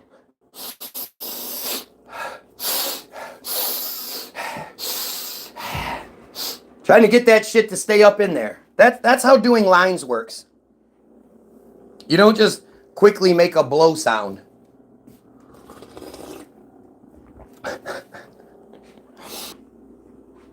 Most humans will reach negative buoyancy and start to sink at a depth of around 30 feet due to the compression of the air in their lungs, meaning that at this depth, the water pressure will keep you down. No.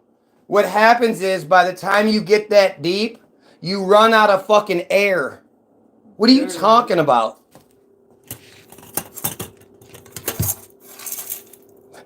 Like, it's stupid. Excuse me. It's just stupid. I mean, again, it just doesn't matter. It doesn't matter. You'll believe what you want to believe. That's what this whole thing is an exercise in every day.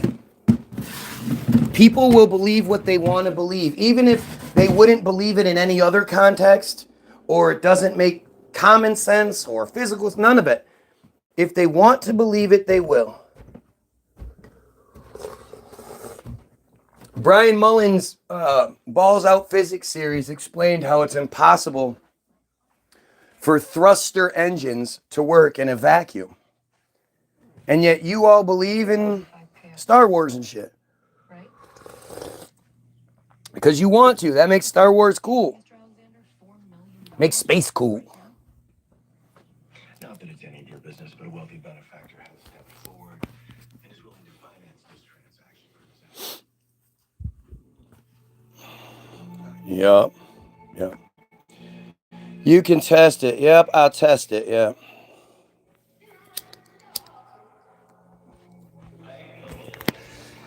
It just doesn't matter. Like, again, I'm coming up with real practical shit. Go sink a 2-liter. Go sink a bottle of water. Go see how that works. You know? If you can do that shit, then I'm wrong. But I don't even care. I really couldn't care less about the submarine thing because it's just such small potatoes. Such a small piece of this. And you have to look at it, man. You have to ask yourself,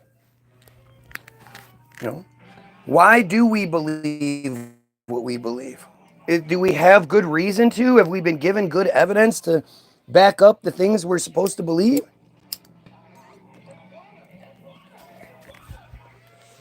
Right? No. Hey, that brother's here in the island, so no matter how deep you go, you will float back. That makes no sense. Yeah.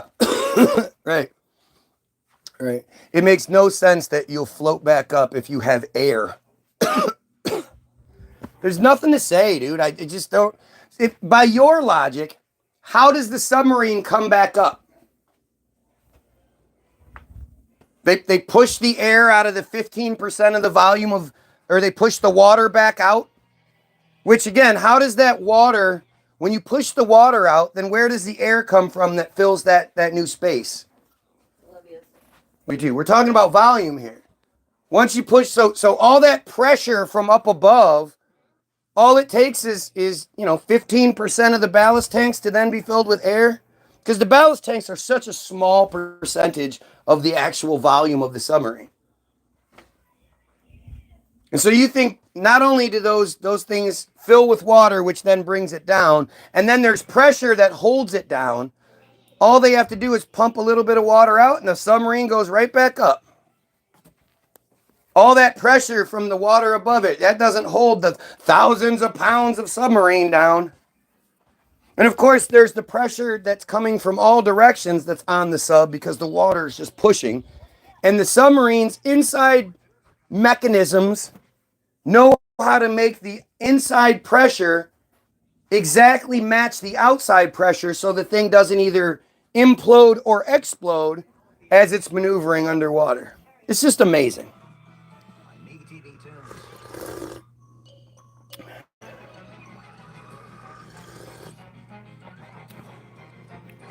The exhaust of the nuclear steam. No. What do they do with that exhaust beforehand? Where do they get it? If it's pressurized air that's already in the submarine, it's already in the submarine. So filling the ballast tanks with it's already there. But again, this is just the counterpoint to the dumb argument that there's too much pressure. Once you go deep enough, there's too much pressure. You won't come back up. Air doesn't come up if you go deep enough. If you go super deep, then air bubble will just sit there and float. It doesn't come up because there's too much pressure on it.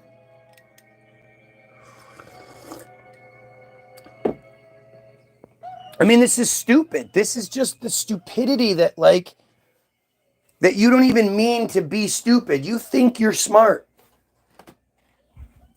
And this is again, you're doing everything you can to not talk about Israel genocide. Israel killing people. Women, children, men, but women and children.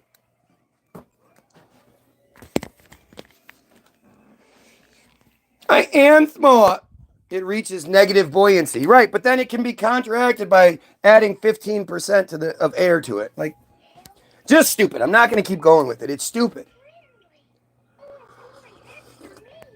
And of course, this is just shit you're told. You believe what you are told when it works.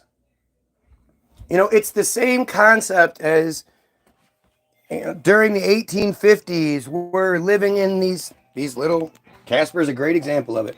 We're living in these little thatch houses and we're barely able to get by, but we're also building submarines.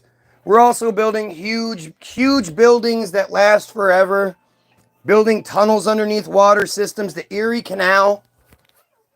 The story of the Erie Canal is just stupid.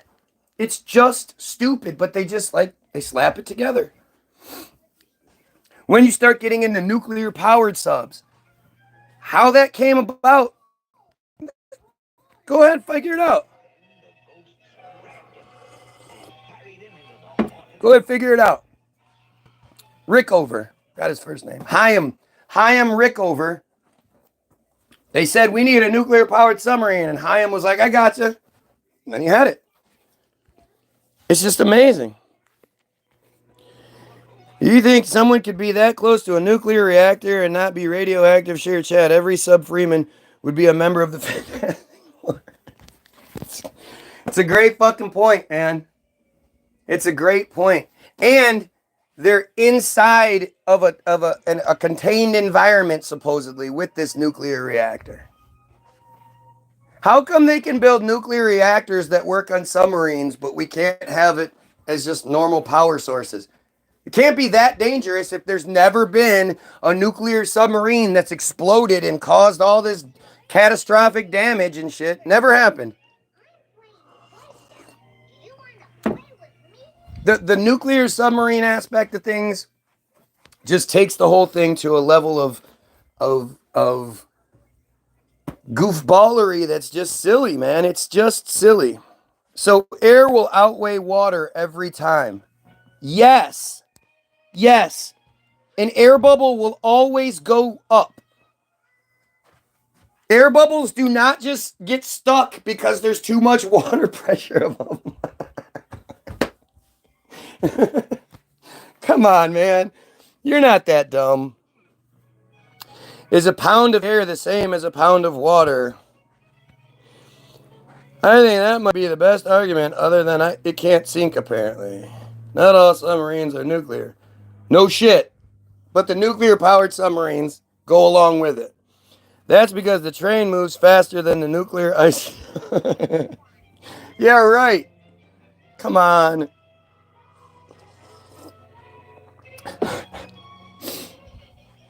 There's actually air bubbles in the ocean that don't go up.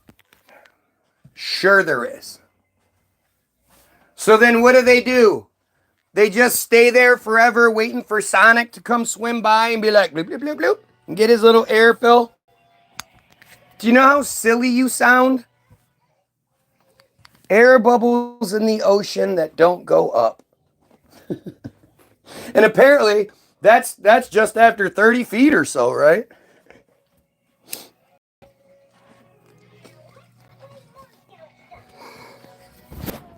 Oh my God. Oh my God. I just cannot believe somebody is making these arguments thinking they sound intelligent. Oh, submarines were first messed around with in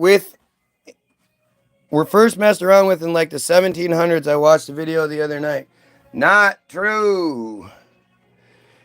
If there is something containing the air bubble, it can be pushed down with the water pressure, not an uncontained air bubble. So you're told. But yes, this dude thinks air bubbles, just air bubbles, get stuck in the water somewhere. It looked like a little acorn. Yeah, the acorn. We already went through this earlier. It's bullshit. The whole story is bullshit. That's why they don't make replicas of it and shit like that. Working replicas, because it's all bullshit.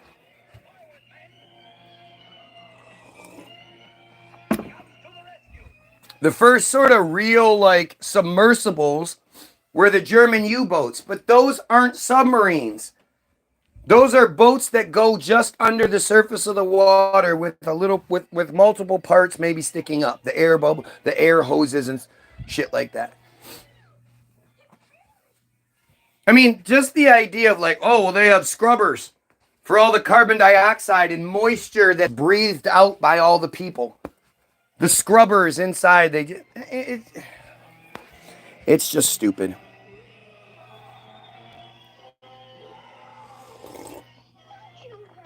They get trapped by the water. Dude, I'm not even, you're done. Wasn't it made of wood and you had 5 minutes? No, it didn't go underwater. The majority of it supposedly went underwater, and the guy operated it with a hand crank, and his other hand did this, and his butt cheeks steered it while his feet did this and worked the ballast tanks. And I mean, it's just stupid. It's just stupid. And he had to be able to see. So his line of sight had to be there. It couldn't be underwater. How could you see underwater?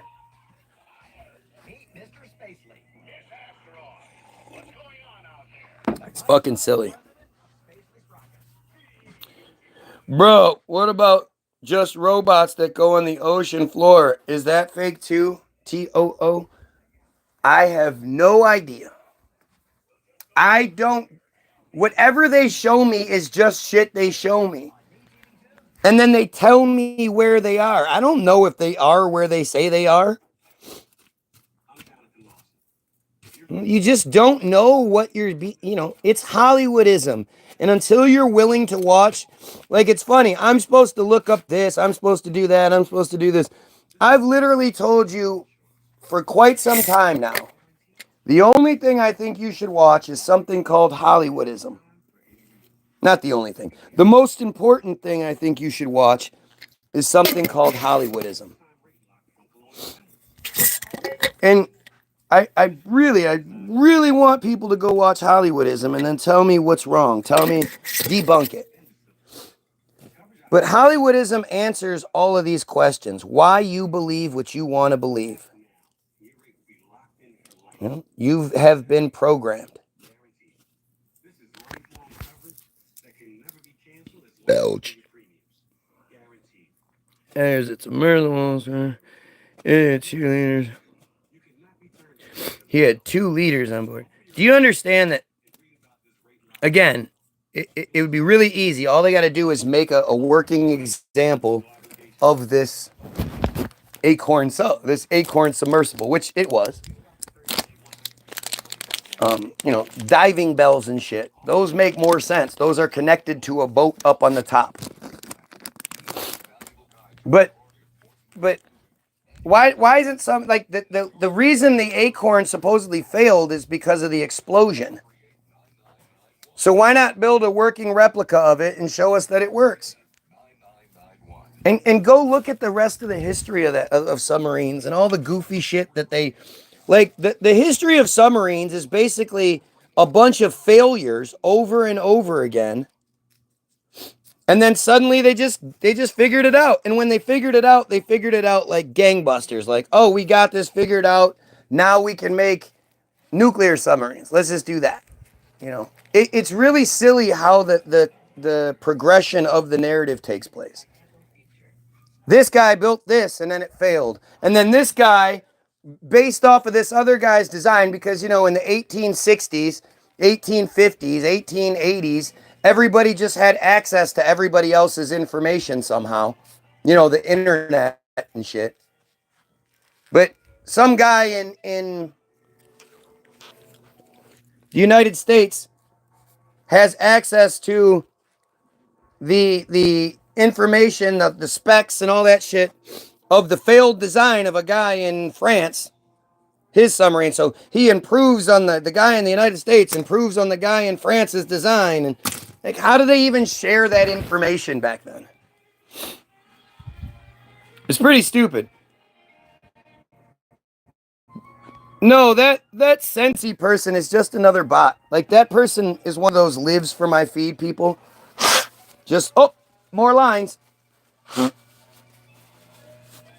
I must be doing lines because I don't blow my nose on camera because I think that's gross. But I must be doing lines. I fucking can't stop doing those lines.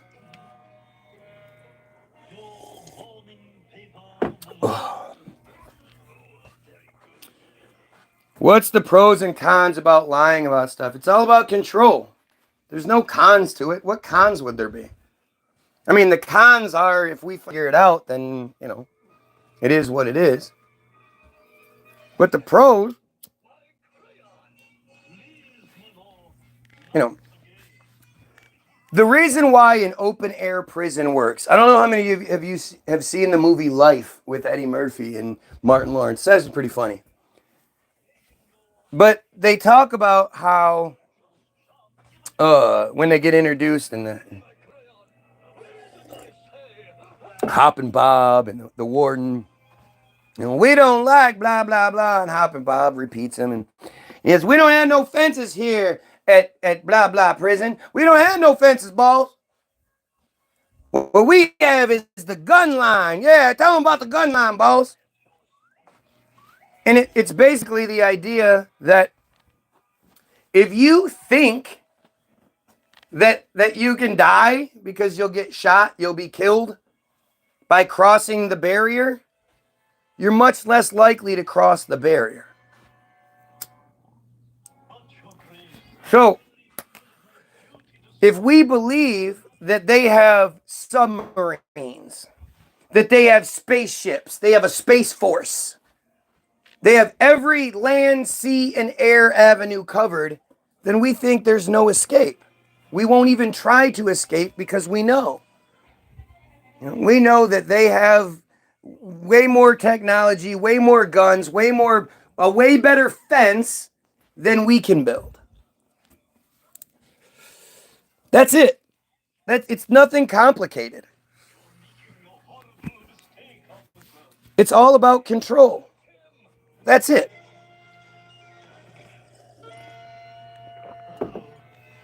We have submarines. We have all this underwater technology. Why is so much of the ocean unexplored? Or if it is explored, it's based off of shit based on like the 1800s and shit, early 1900s when they were exploring stuff, I guess.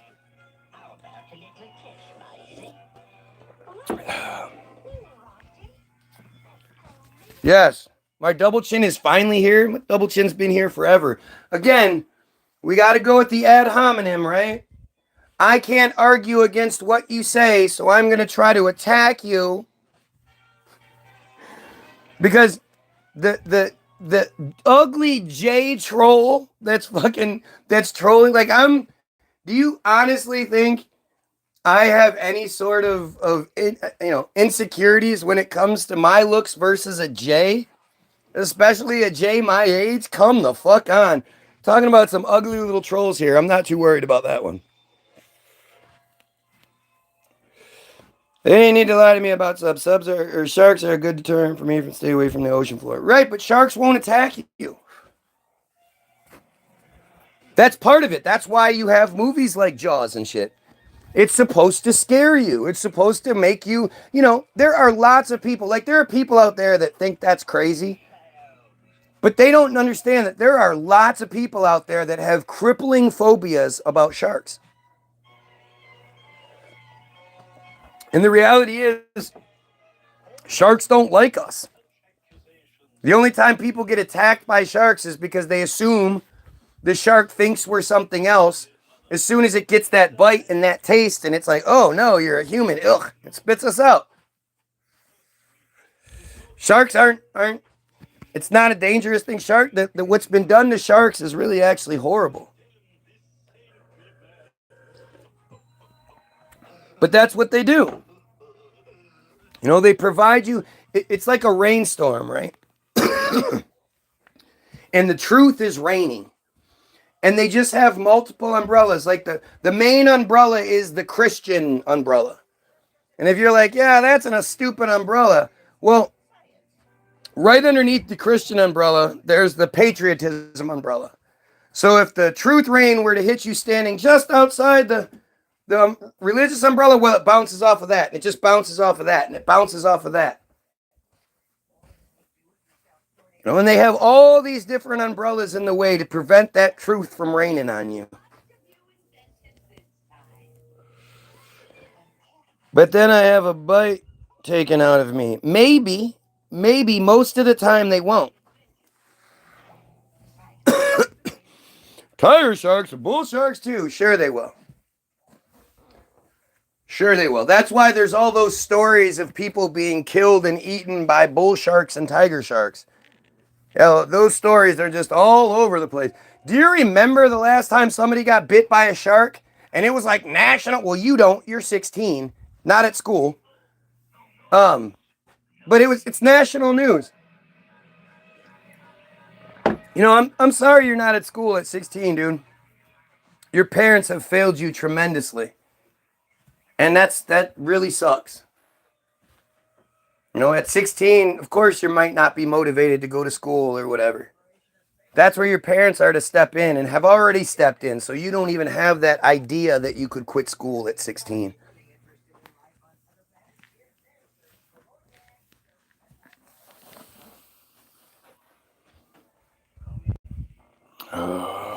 Oh, can live in fresh water. Blah, blah, blah, blah, blah, blah, blah. Again, when it comes to sharks, you don't know shit.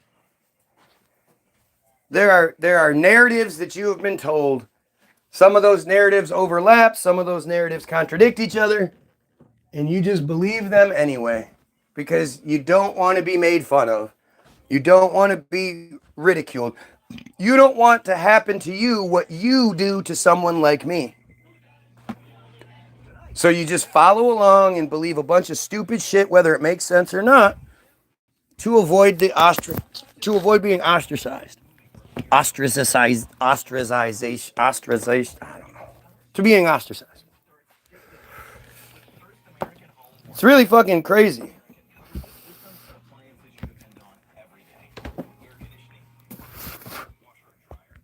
But it's all about control. Everything is about control. Everything is about control and distraction. Right? It's about keeping you in line while keeping you distracted so the Goyim don't unify and overthrow these Jays who control our narrative and have us living, compromised lives. 2025, man, we should all be living a pretty great life without anyone having to work, with machines that do the majority of the shitty jobs and free health care and all that kind of shit. Of course we should live in that time. And we don't. And we don't for a reason. It's not just because that's the natural progression. That's just how things work. No. We don't because it's... If we all had free health care and we all had the ability to be our best selves and we weren't distracted by how shitty our lives are, how difficult and hard our lives are, then we might actually look around and be like, hey, these Jays don't deserve all this fucking money and favor and Semitism. The fact is, you all think that anti-Semitism is the... Oh, you can't be anti-Semitism. That's the worst. Don't be anti-Semitism. Don't be anti-Semitism. You don't even know what the fuck Semitism means. Semitism is policy or predisposition favorable to the Jays. Why would anybody think that's a good thing? Why should this horrible cult get favor and favorable get favorable laws and perception? I'm starting to see. I used to be a shaman, man. Anymore, no, it's multiple weeks now. Seems like only Shark Week. Ostracized, yes.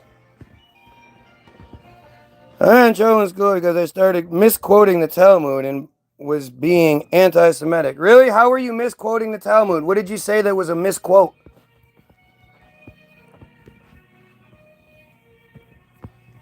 And why would you get in trouble for it? Let's just say that, let's say you were misquoting it and you were wrong. Why would you get in trouble? Why wouldn't they just be like, no, you're wrong about this. It's okay to be wrong.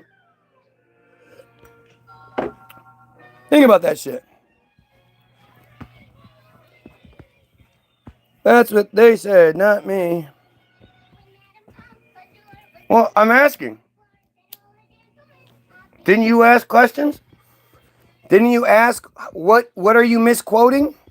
Didn't you ask, why am I in trouble? Don't I have free speech? Isn't this a place of learning? Aren't I supposed to be asking questions?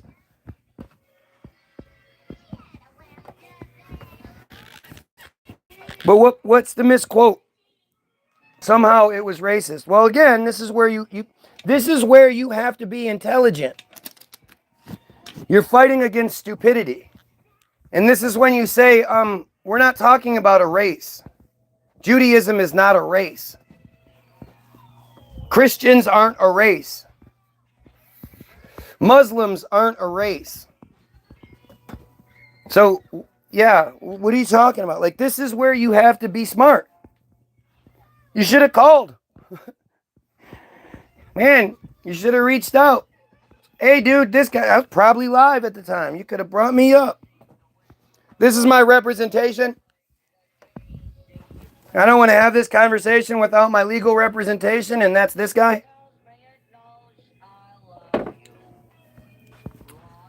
But you can't just accuse me of something without, you say I'm misquoting something. Well, tell me what I'm misquoting. How else am I supposed to learn if I don't know exactly what I'm misquoting?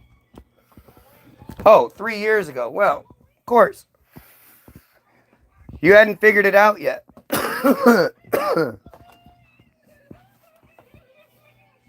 They were preparing for this. When you look at 3 years ago, what was happening, like, it's pretty crazy shit.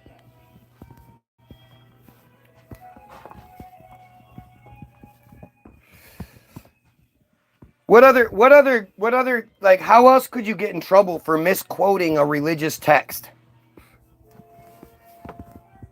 You know, I hear about stories like this, and I just wish it would happen for me. I'm trying to get t-shirts made so I can walk around with my opinions expressed on my t-shirt and wait for dumbasses to come say something to me.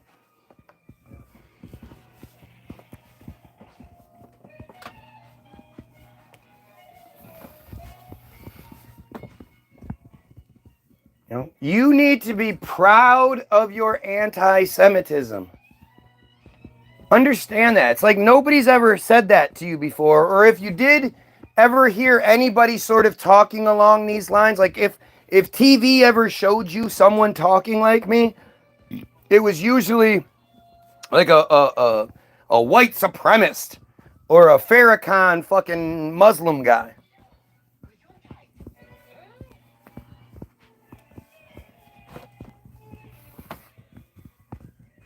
You know, Gesundheit means like, may your head not explode or some shit like that. How did German Gesundheit become the thing that everybody said?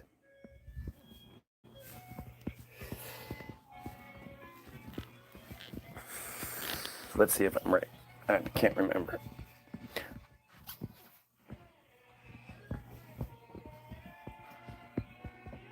Oops.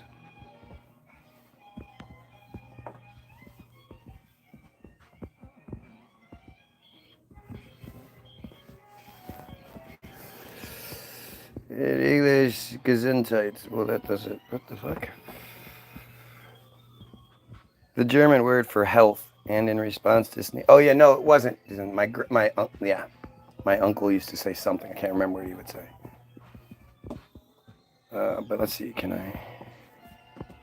I'm trying to find what Gesundheit means exactly. And it's funny. It didn't show up.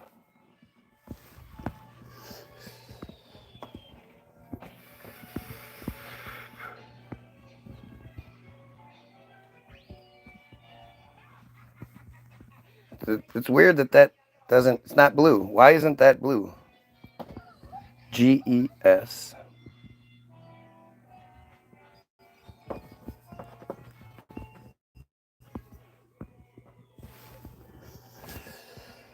There's no actual page for just Gesundheit? That's fucking weird. I used to think when you sneezed, your whole ass soul left your body.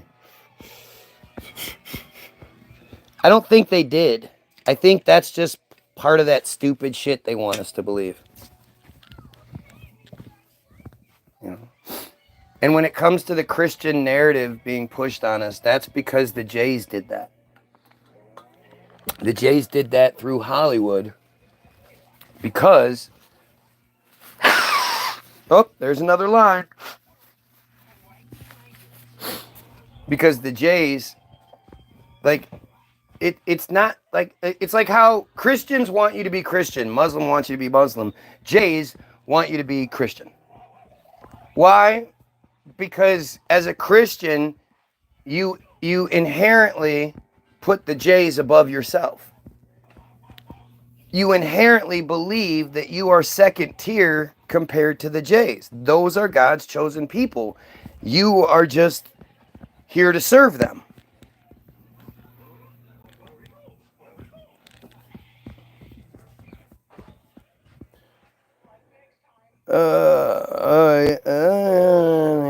Well, the problem with that is you don't admit when you're wrong. While you are probably the first person to say Gesundheit in 10 years. Because bless you is dumb. It is. Jesus, the king of the Jays. And then they kill him.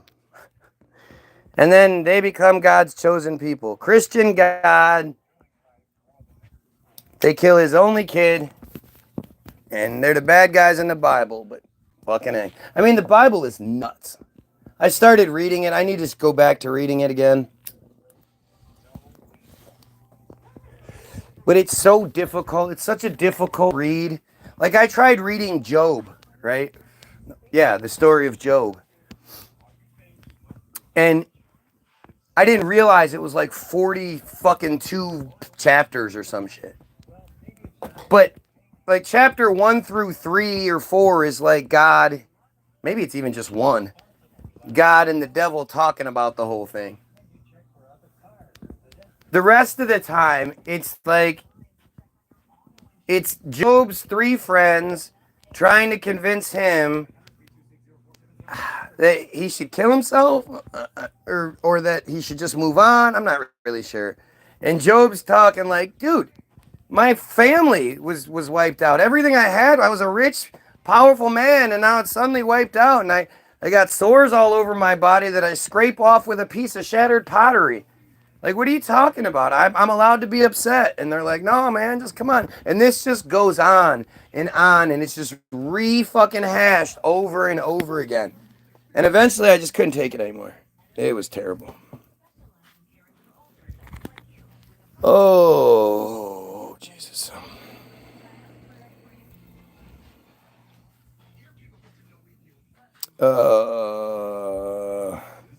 Jesus' death is symbolic to the winter solstice. Or so fucking Zeitgeist told you.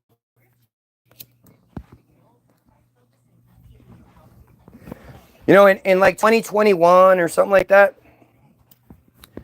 after all these years, Zeitgeist Part 4 came out.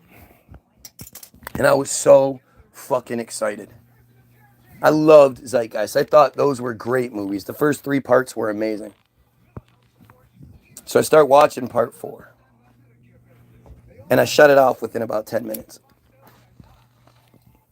Because every single person presenting information to me was a J. And as soon as I realized, like, oh, like the first 3 parts, they didn't do that. The first 3 parts, it was just information and a voiceover. As soon as they start showing me that Harvey Finkelstein and Finkel Harveystein and Jeff Goldstein and Gold Jeffstein, like that's, oh, fuck. I don't care about what this is saying to me. Oh, why do the Jays put those weird little black cubes on themselves on Sunday? Why? More importantly, why do they cut and suck baby penises? Think Jesus is gay? I mean, he never smashed in the Bible, right? Of course he was. Of course he was. Or he wasn't, because Jesus wasn't fucking real. There was never a Jesus. The idea of Jesus is so stupid. Yahweh.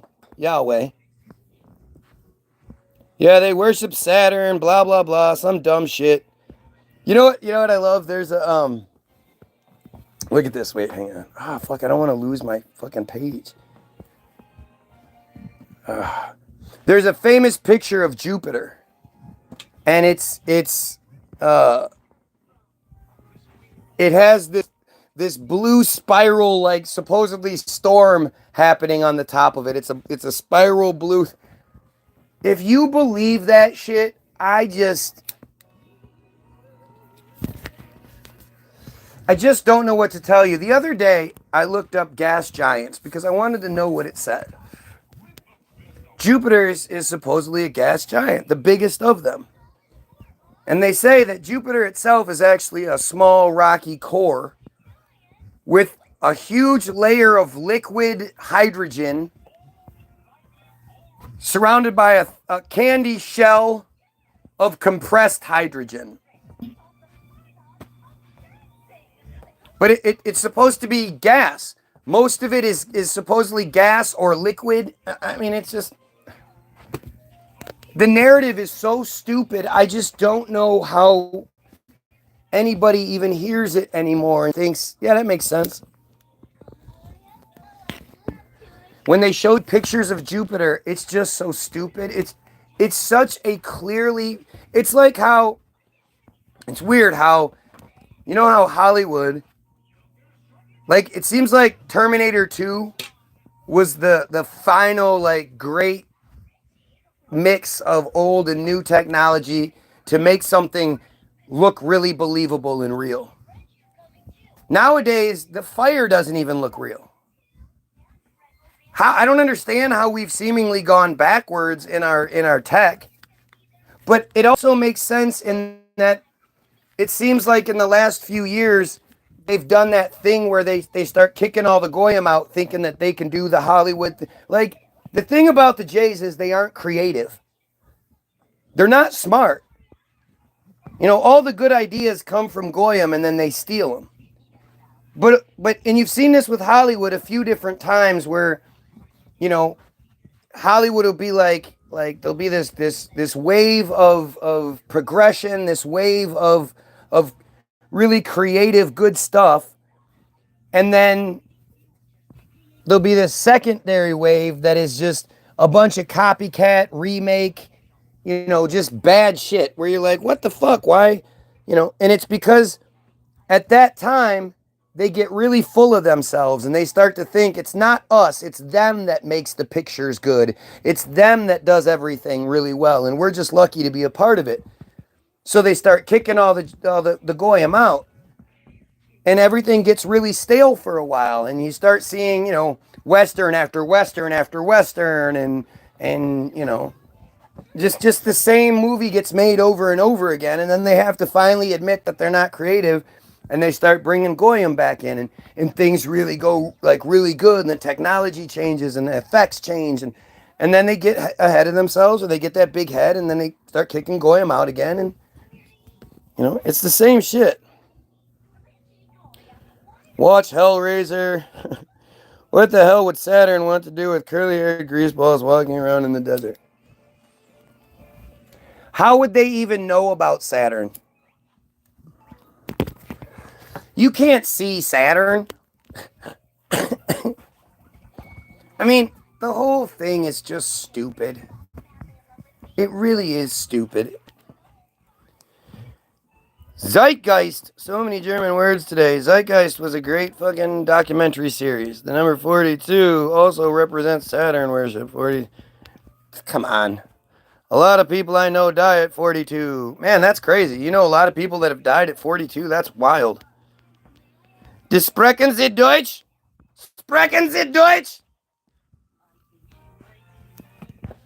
Jackie Robinson Day. All the players were 42. Same day. Chadwick Boseman faked it at 42. Don't care. What proof do you have that Kobe Bryant died? If anybody can show me any sort of pictures of the Kobe Bryant funeral, I'd love to see it. The narrative is that Kobe's wife, quote, called the media and asked them not to show up to the funeral. And apparently every journalist anywhere ever, even the Inquirer and all that shit, was like, okay, Kobe's wife, we won't do that. Everything about the Kobe death is the epitome of like fake fucking bullshit stories. Did you guys know there was a little J girl that was supposed to be on that helicopter that at the very last minute was pulled off? One of her friends was a little J girl, and she was supposed to go too, and at the very last minute, apparently she was pulled off the flight. She just the one. I don't give a shit about that. Elvis Presley, 42. Robert Kennedy, 42. Rapper Prodigy, 42. All faked it, all symbolic. Maybe. I mean, probably. There's lots of people that die that aren't 42, though. So,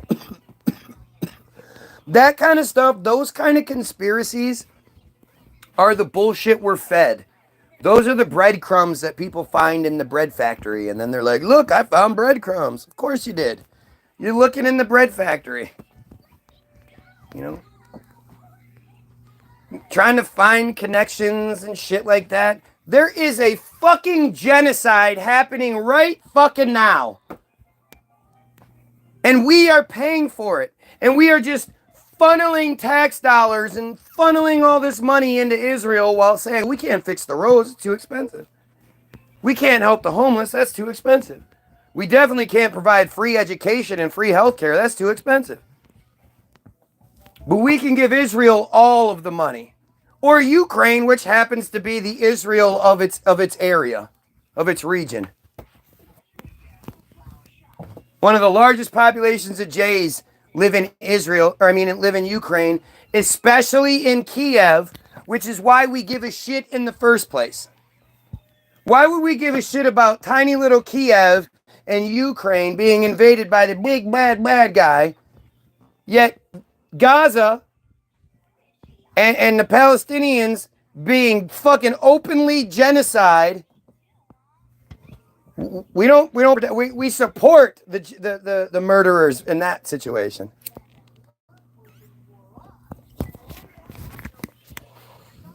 You know, it's all this stuff is to distract you from that. Oh, 23, everything's connected to 23. Everything's, all these, the Illuminati. Oh yeah, it's the Illuminati, the secret, super secret Illuminati that they make fucking National Treasures movies about. Super secret there, huh? It's all to distract you.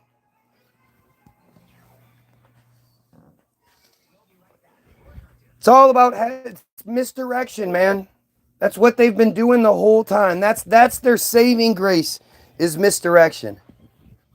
Imagine if everyone that was wrapped up in Tartaria right now understood that they'll never get the answers to Tartaria that they want until we Goyim overthrow the Jays controlling the narrative.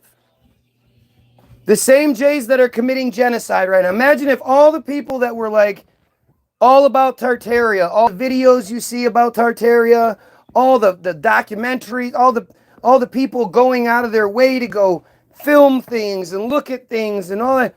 What if all those people instead were focused on Israel?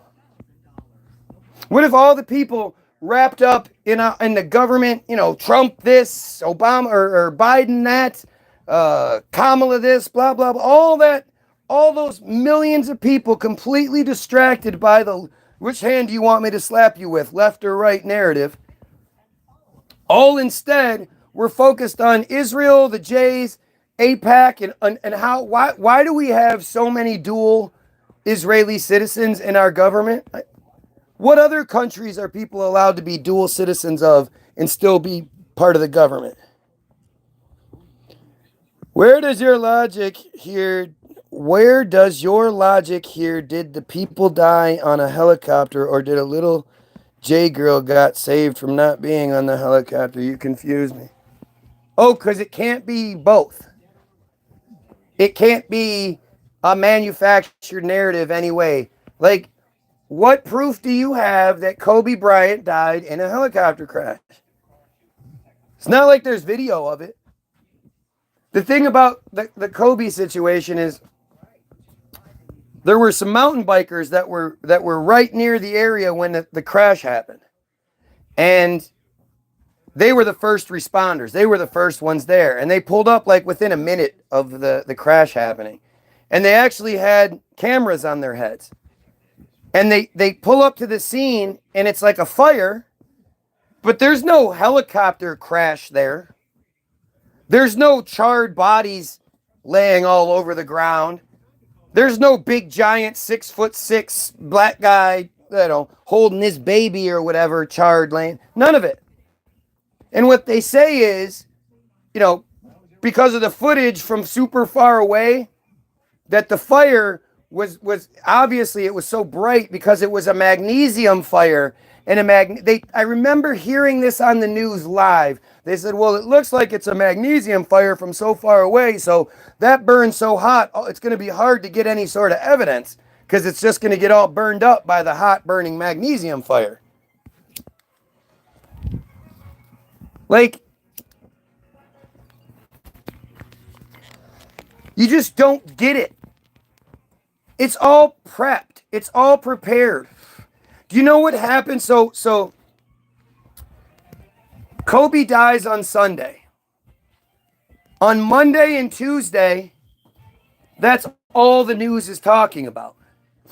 On Wednesday, One of the Trump impeachments is said to come to it's scheduled to come to an end. So Monday and Tuesday, the news only talked about Kobe with COVID sprinkled in. Well, Wednesday, we went with impeachment and moved on sort of from that. Well, do you know what happened on the Tuesday before? That only one agency I saw covered, which was the 700 Club, because I used to watch the news every day back then. That was the day that Trump signed the legislation that said all colleges and universities have to not only have a pro-Israel curriculum, but also have to actively remove any BDS or anti-Israel groups or anything on their campuses at the risk of losing federal funding, which if you take away federal funding from most universities and colleges, they can't exist. You guys remember hearing about that? You remember the big coverage of it and all that? So it just so happens to work out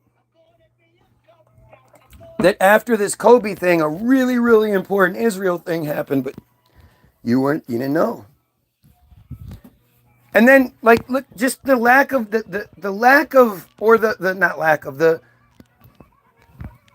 total, like, acceptance of the bullshit. You know, the idea that the girl that said number 8 Kobe raped her identity is still unknown. She got like $28 million or some shit out of the deal. And her identity is still unknown. Don't worry, number 24 was the family man. Number 8 was the racist. Was the rapist.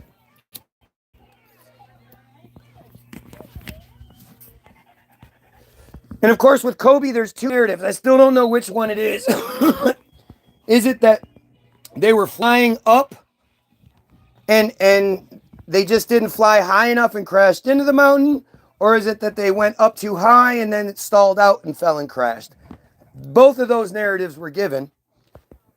That day, there was fog everywhere. And all of the flights, the helicopters and all that shit had been ordered to be grounded. Kobe's helicopter apparently wasn't.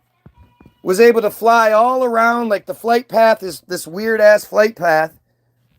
And then instead of going around the mountain range, which would have taken an extra like 10 minutes, they decided they were going to go over it in conditions where everyone else was grounded. Gosh, that's amazing. But the most important thing to me, as always, the funeral aspect of it. Even the day that the funeral was said to take place, people like Shaq, people like Jordan, whatever. Shaq was, doing the TV shows he was supposed to do that day.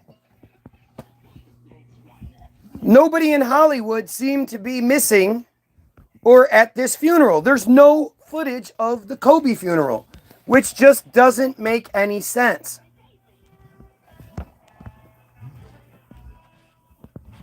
I don't even know when exactly it was supposed to have happened, now that I think about it.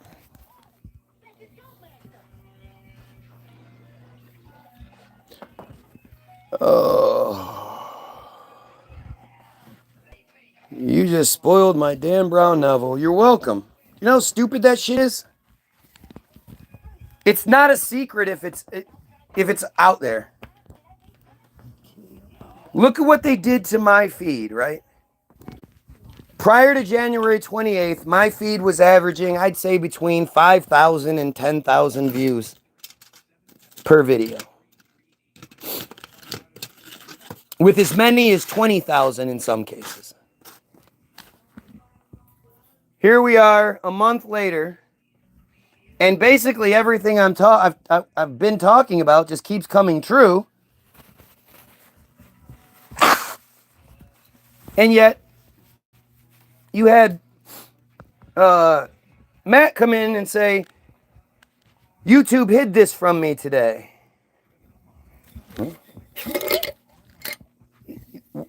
how is it my feed has gone so far down when it's not like I've been proven wrong or anything has changed? It's just suddenly I'm just not allowed to be popular anymore. And all those people that were consistently watching me, thousands of people day after day for a couple of months, just suddenly stopped. But yet, hey, guys like Anomaly, who at the end of the day will tell you that he used to be an atheist, but now he believes in Jesus. He's allowed to exist. Ken O'Keefe's allowed to exist. Alex Jones is allowed to exist and make lots and lots of money. But they're telling you the truth. Oh, it's like people didn't die, but then there's a story of a J girl being saved. Oh, all right. So again, you want to focus on dumb little pieces of it. I don't know what happened. There was something that happened, but I do know that a J girl was prevented from being involved in whatever that was. Again, I just don't understand why you think that somehow, like that, those two things couldn't have happened. It couldn't be possible that a J girl was prevented from being involved in whatever happened.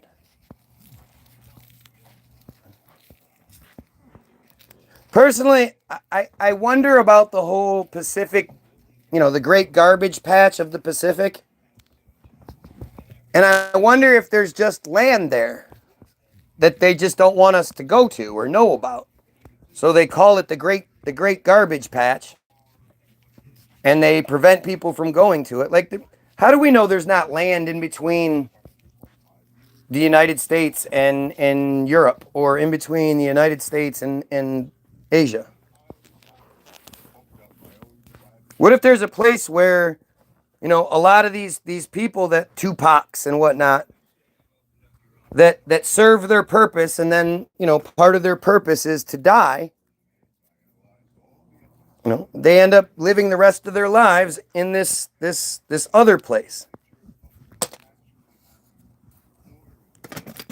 And there are, say, 5,000 black people there, 5,000 white people there, 5,000 brown people there. So anytime they need some sort of mass, extras for something, they bring them in. Have any of you ever met someone that says, yeah, when there's, protests or whatever, I am one of those people that shows up out of nowhere in body armor head to toe and then beat the shit out of peaceful protesters? Yeah, I'm one of those people. Do you know anybody that can say that? You ever met anybody that has that job? Where are all those people? Where do they all live?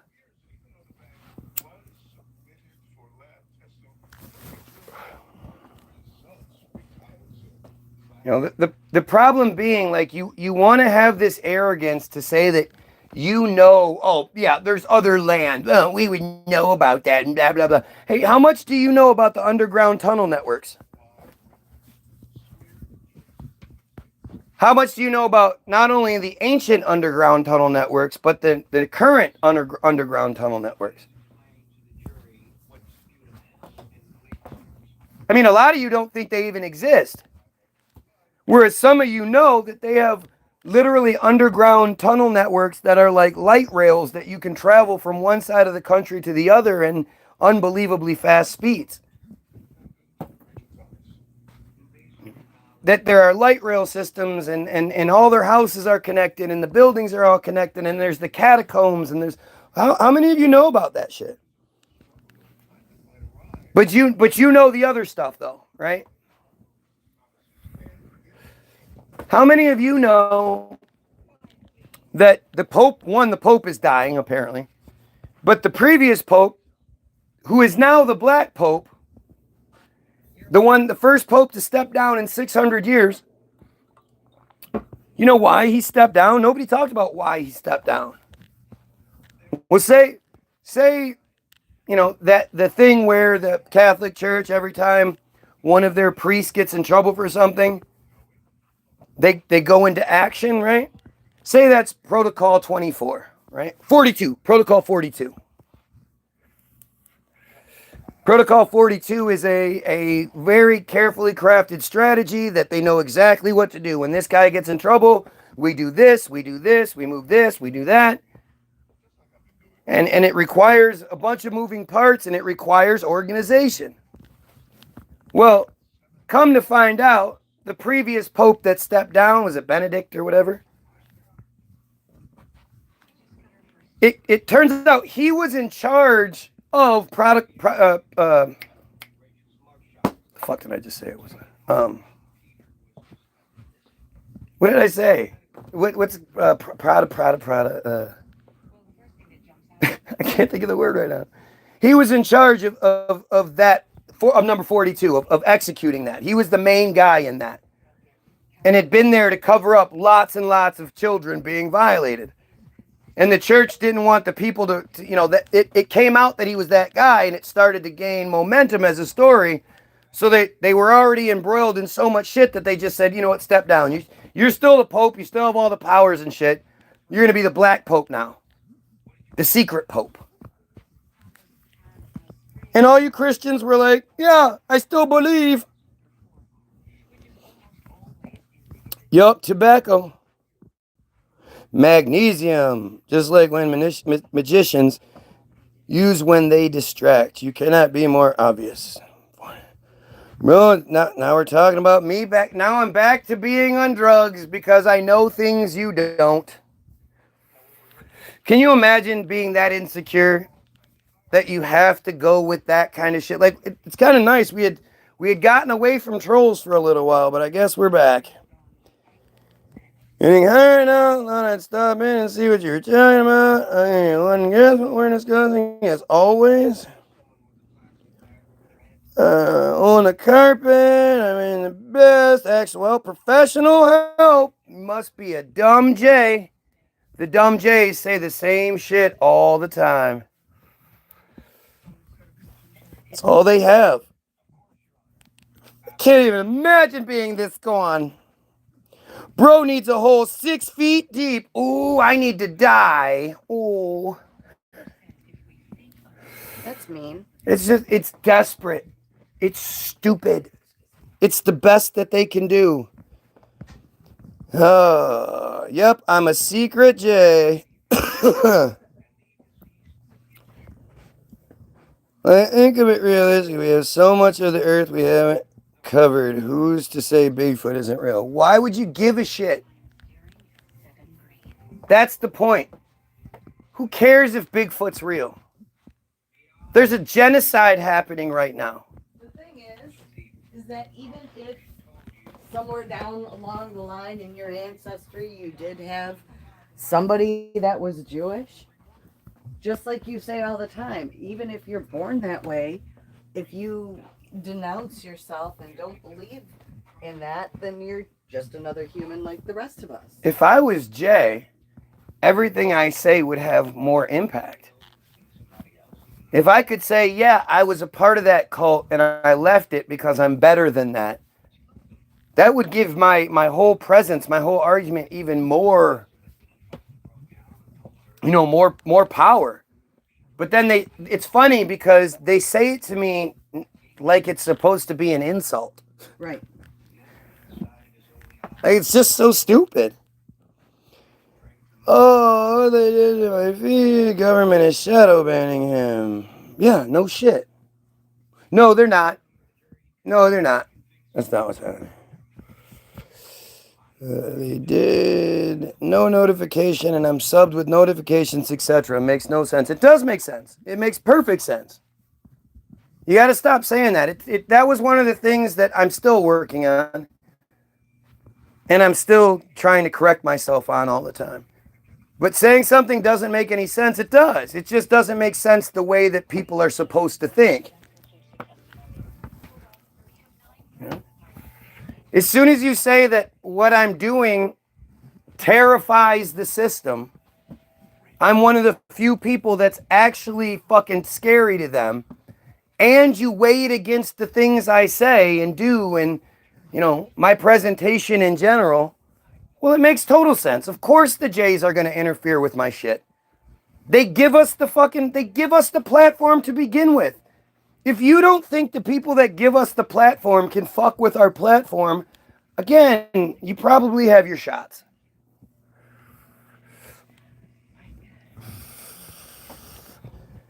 Deport. I'm going to get deported. That makes no sense. No one is shadow man in this club. You're tired of seeing a crackhead walk in circles for hours. That's what it must be.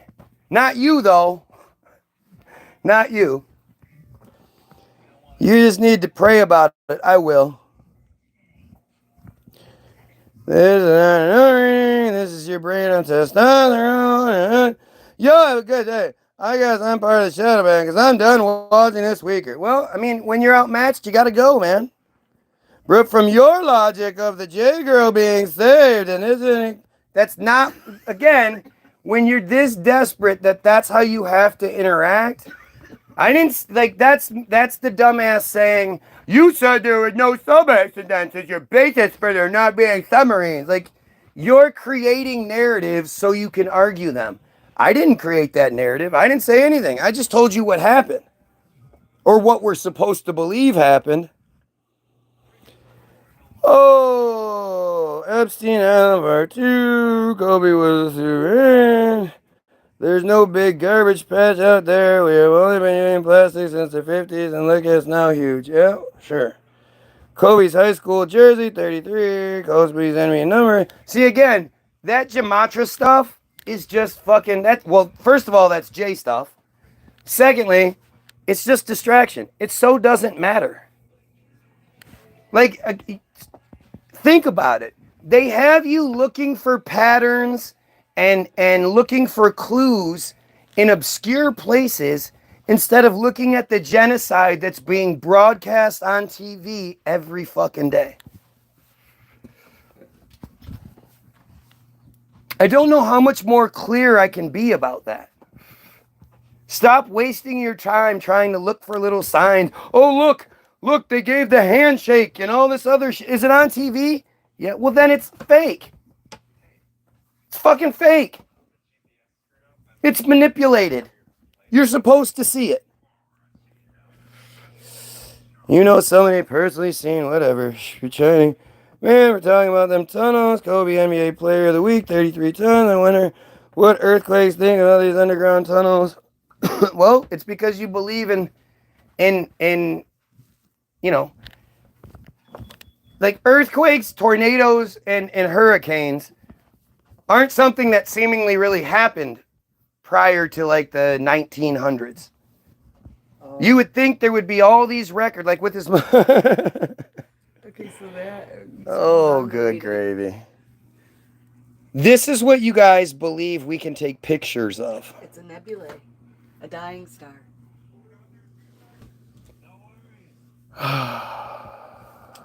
The nebula. Ethereal planetary nebula, a dying star's breathtaking. Witness the breathtaking spectacle of a dying star in this ultra HD astrography image. The intricate shell structures of the planetary nebula glow with vibrant blues and greens, illuminated by the dramatic light of rays of a central star. This award-winning composition captures award-winning composition. So a lot of artists put a composition and submitted it. It's an award-winning composition. That's the one that won. It was composed. Right. Right. Because, again, what that image is not an actual photograph. What they say is that the telescopes see an infrared. That infrared image data is then transferred back to the computer, which is then interpreted by the artists who paint or create these pictures. That's how that works. Do you guys know about the James Webb Space Telescope? You guys want to talk about some dumb bullshit, right? You're a welfare mayor. Y-O-U-R. Gotta love that smart guy. Could I inherit your wealth when you decease? Yeah, I think I got a few dollars on me. See, the James Webb Space Telescope is one of these things that proves just how manipulated and stupid you are. Because if I ask you about the James Webb Space Telescope, you don't know shit about it. You'll say, what are you talking about, dude? James Webb Space Telescope takes amazing pictures. They've taken some amazing pictures. They're showing all different parts of the universe and blah, blah, blah. James Webb Space Telescope. But I go, well, what do you know about? Where is it? Where is the James Webb Space Telescope? Does anybody know where the James Webb Space Telescope is? Flying in orbit. You need to pay an inheritance tax, and then you'd be left with a few mil. Something better than nothing. Space. You say space. You guys know where the James Webb Space Telescope is. Come on, let's... Smarty pants, right? I'm stupid and don't know what I'm talking about. Strangely enough, you guys can bring up all kinds of shit that I seem to know something about, but you can't just sit home and make all these judgments of the world. You need to get out there and see it for yourself. Oh, okay, thank you, says the person that's trolling my feed. At least I'm doing the feed. You don't even do your own feed. The final frontier, yeah. Without looking it up, don't be cheating now. All you cheaters out there. Come on, tell me where the James Webb Space Telescope is. Where are all the smarty pantses? Come on, smarty pantses. Let's talk about something. Ugh, serious question. Yeah, absolutely. Where is it? Do you guys know? You looked it up. There you go. He looked it up. Finally got his look up. Now, what's the Lagrange point? You guys ever heard of Lagrange points prior to right now?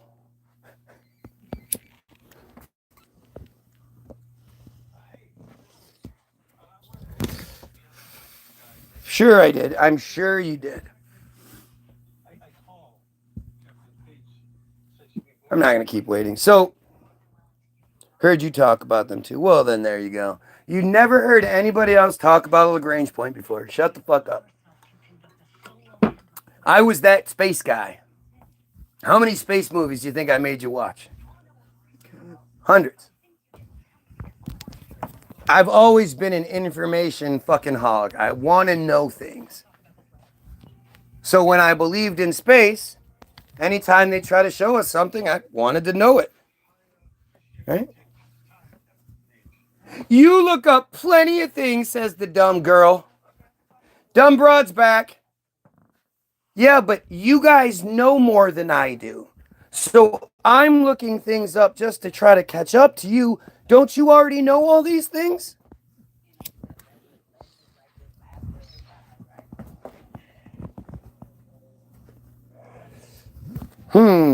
Anyway.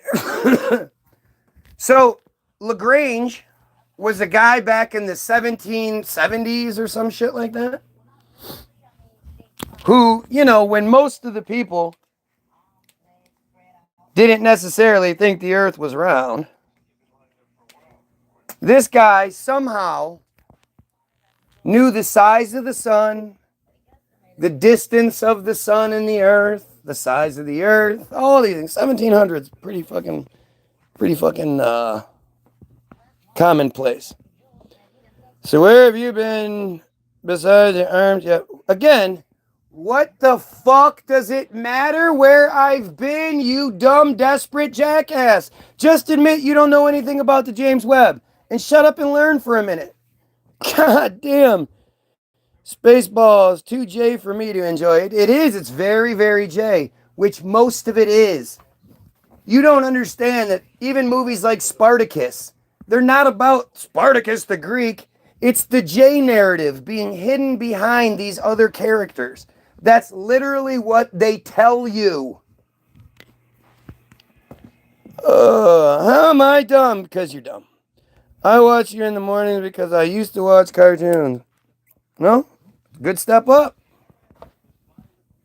But what the fuck does that have to do with anything? Your lack of knowledge. Again, just shut up and learn. You park cars, use a screw gun to install garage doors. Real smart with your broken wrist. Gosh, you sure do know a lot about me. Almost like an obsession. Gee, I wonder what that's for. If they did, they would have gotten the facts right. Right. Well, You didn't do that with you didn't drill anything with a broken wrist. Well, no. The fact is, I faked my way through surgeries and stuff. This is the dumb. This is all this dumb broad says, right? I have the fake scars and all that other shit. This is what dumb. This is literally ad hominem, a quality, a personal trait, or a characteristic in somebody's personal life that you want to find repugnant. That gets you focus on that because you can't focus on what we're talking about. You're a dumb broad. You know, if this was a butter churning fucking conversation, I'd I'd give the floor to you. If this was a fucking, That's just a laundry conversation. Well, you know what? I'm really good at laundry, so I don't know about I that. don't know about that. Pink pants, black shirts. That's your fault. No, that's not. You separate the Well, you cry about it all the time. Yes, I bring up my wrist all the time. You do. Oh my God, I'm always. You know how many times I brought it up today? I'm always like, would you shut up about your wrist? Shut up. Why are you always complaining about how much pain you're in? You talk about it all the time. This is that thing where somebody says something stupid that's easily proven false. And once somebody it shows you that they're so desperate that they're willing to say anything stupid, even if you could easily prove that, they just lose all credibility. It's the apartment thing. It's the, mom's basement thing. It's all these things. As soon as you say something that's stupid, that's just easy to prove, you lose all credibility. You already lost all your credibility, though.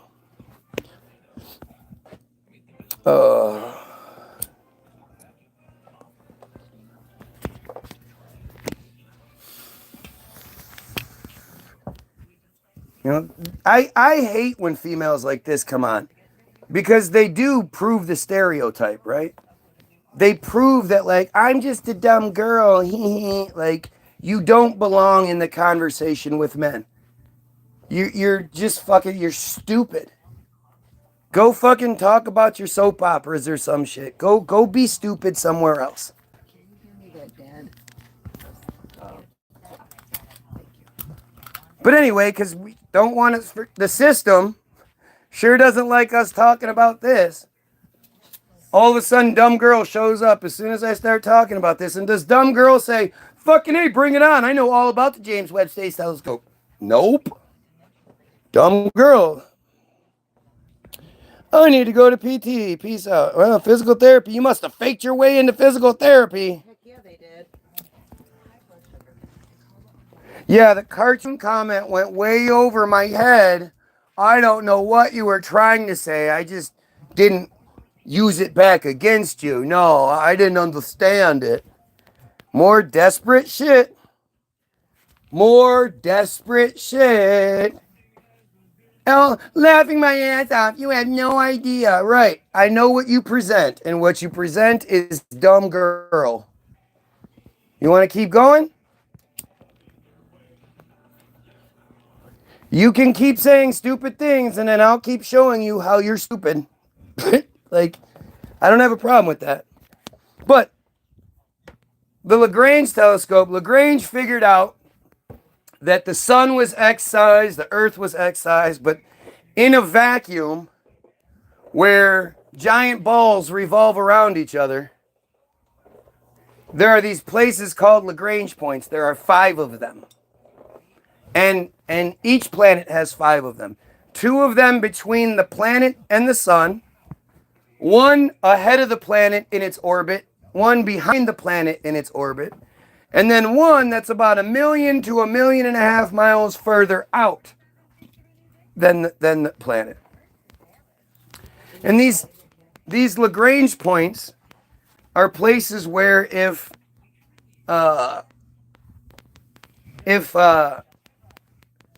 debris or rocks or, say, a James Webb Space Telescope is in there, it'll get pulled along with the Earth in its orbit. It's like a magical little gravity pocket that pulls stuff along with the Earth. So if you were to put a telescope there, not only is that place that permanently in the shadow of the Earth, so you could take pictures all the time, you don't have to worry about propulsion or anything because it gets pulled along with the Earth. You might have to just, fire your jets to maybe move it around the little air pocket space, little gravity pocket space. But for the most part, that Earth that's going 67,000 miles per hour around the sun pulls everything with it. And that makes sense, right? I mean, without having any sort of scientific anything in the 17 somethings, you can figure that shit out, right? It's just mathematics, just simple mathematics. That's what my wife say. It's just math.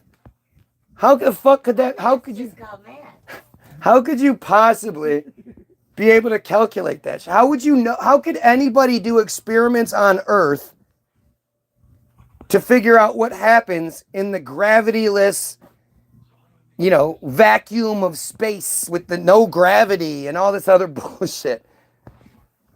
It's super cold and it's this and it's that. But you can do experiments down here on Earth and figure that shit out? Well, luckily, in the 1700s, Lagrange was right. There are these fucking places. And so, you're not going to find any construction footage. You're not going to find any testing footage or anything. You won't even find footage of them launching the James Webb. You'll find a nice little animation, though. They put the effort in to make the realistic looking animation of the James Webb being launched, but not just filming it. No, one of the most incredible achievements known to man. Nah, we don't need to film it. We'll just animate it. And so it's one of the space shuttle shuttles. It flies up into the orbit where apparently it's perpetually falling at 17,000 plus miles per hour, but you can't tell. The hatch door, the bay doors open, and the Lagrange telescope, the James Webb telescope, slowly floats out of the top, gets to a certain height, and then it extends its big giant arms, like huge arms, and the huge antenna on the top that have a golden sail attached to them, and the sail is like a solar sail. So as the solar light hits it, it creates propulsion. And this thing then travels from Earth's orbit to the little pocket of gravity 1 million to 1.5 million miles out further from the Earth. So think about the math it would take to launch something. You'd have to launch it like this way so that, or I don't even know how you would do it. I really don't. It's not like it's a place that's lit up so you can see it. And it's not like if you miss it, you can then catch it.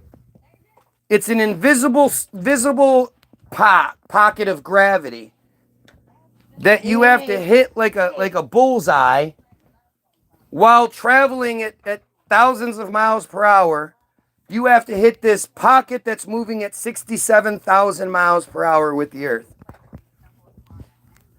Just getting there seems fucking impossible. But the most impossible part of it is, okay, so let's say they know that if they get to this spot in space, the James Webb Space Telescope will, the gravity pocket will catch them as it's coming around. As they wait, it's like they're a baton, they're getting waited to be handed the baton. And suddenly it's sitting there in its spot in line in the orbit of this pocket. And suddenly there's this pocket of gravity that is moving at 67,000 miles per hour that suddenly smashes in You know, it's filled with rocks and debris and all kinds of other shit that's been caught in this pocket over the years, over the centuries, over the millennia. And yet, going from whatever speed it was going, because we don't have anything that goes close to 67,000 miles per hour, but going at whatever speed it was going, it's like a net. Like, right, if you had a net, butterfly net, and there was something just floating right there, and you went to catch it, but you swung it as hard as you fucking could, and it was as hard as you could times like 67,000 miles per hour. The motion of going from whatever speed it was going to now suddenly going 67,000 miles per hour would jar it so hard it would fall apart. Like, it's just common sense. You don't just go from, even let's say we had jet rockets that could go 25,000 miles per hour. If you're traveling down the road at 25 miles per hour and somebody comes up from behind you at 650 miles per hour, even you going 25 miles per hour isn't going to be fucking noticeable when that guy smashes into the back of you. Even if it's only, you're going 2.5 miles per hour and they're going 65 miles an hour. Even if you're going 25 miles per hour and they're going 65 miles per hour. Even if you're going 25 miles per hour and they're going 40 miles per hour.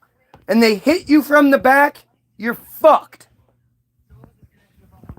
You're going to go boom, and you're just going to, it's going to be awful. But you think that the James Webb got caught in the 67,000 mile per hour net.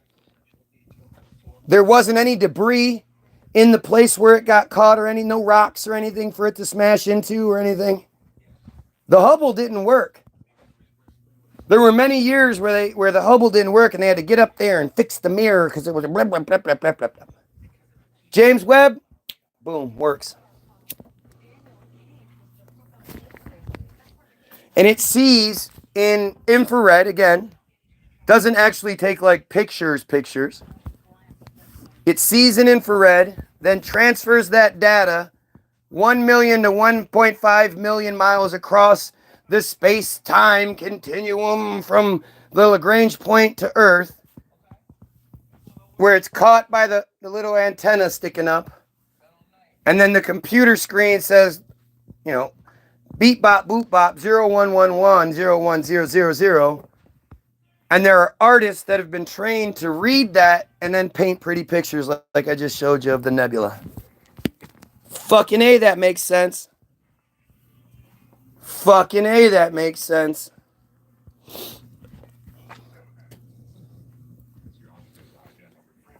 Oh, let's see. We can put our nose in Google and skim our mess. Yep. You could learn something by reading it on Google. Again, so if I say I got this from Google and what's your counter argument? Where do you get your, what did I say that was wrong? What part of the James Webb story is wrong? Is it just because it's unbelievable?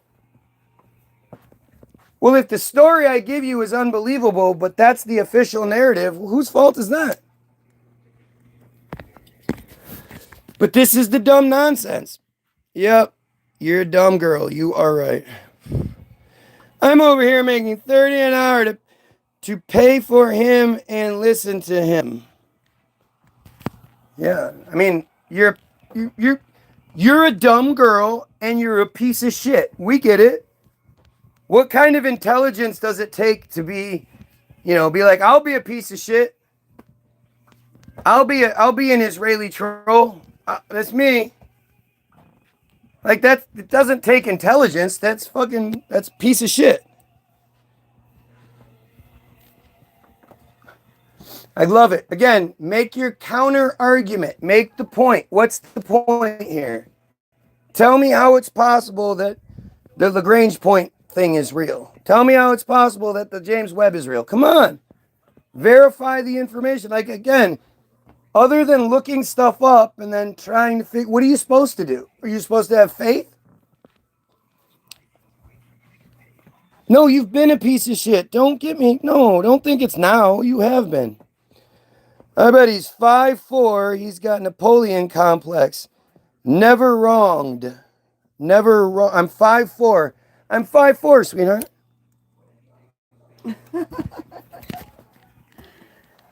If you're 5'4", then I'm 3 feet. 01, please. Here we go. Pet store. I was supposed to go to Walmart. We have a bunch of ad hominem yet again. Can't address anything that's being said. Too stupid. I mean, do you honestly think these people happen to know anything about the James Webb Telescope? No.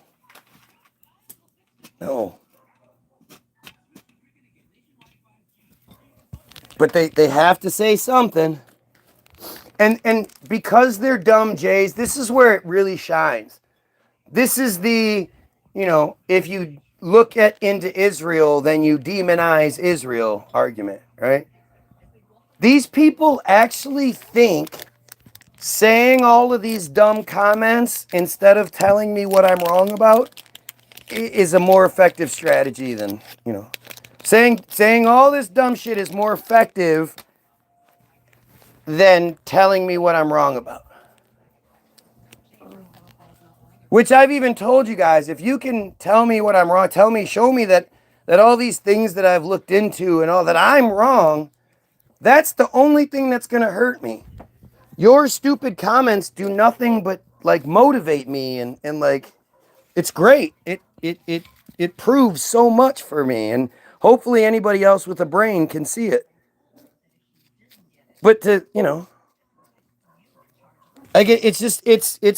have to be dumb Jays. Only the dumb Jays say stupid shit like that. And it's because of their like arrogant, delusional brain. They honestly do think they don't understand that concept that if Israel wasn't doing, only bad shit, then you couldn't demonize them. They don't understand that. They think that it's, no, that demonizes us. They actually think that that's a good thing to say.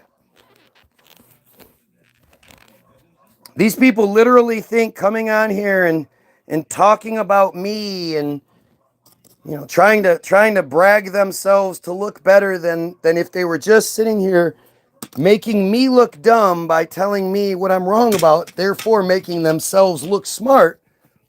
They're too stupid to realize that's a much better strategy. Even if you're telling them that, they're like, no, if you demonize Israel, if you look into Israel, you demonize Israel. You don't want to deal with demons, do you? Maybe.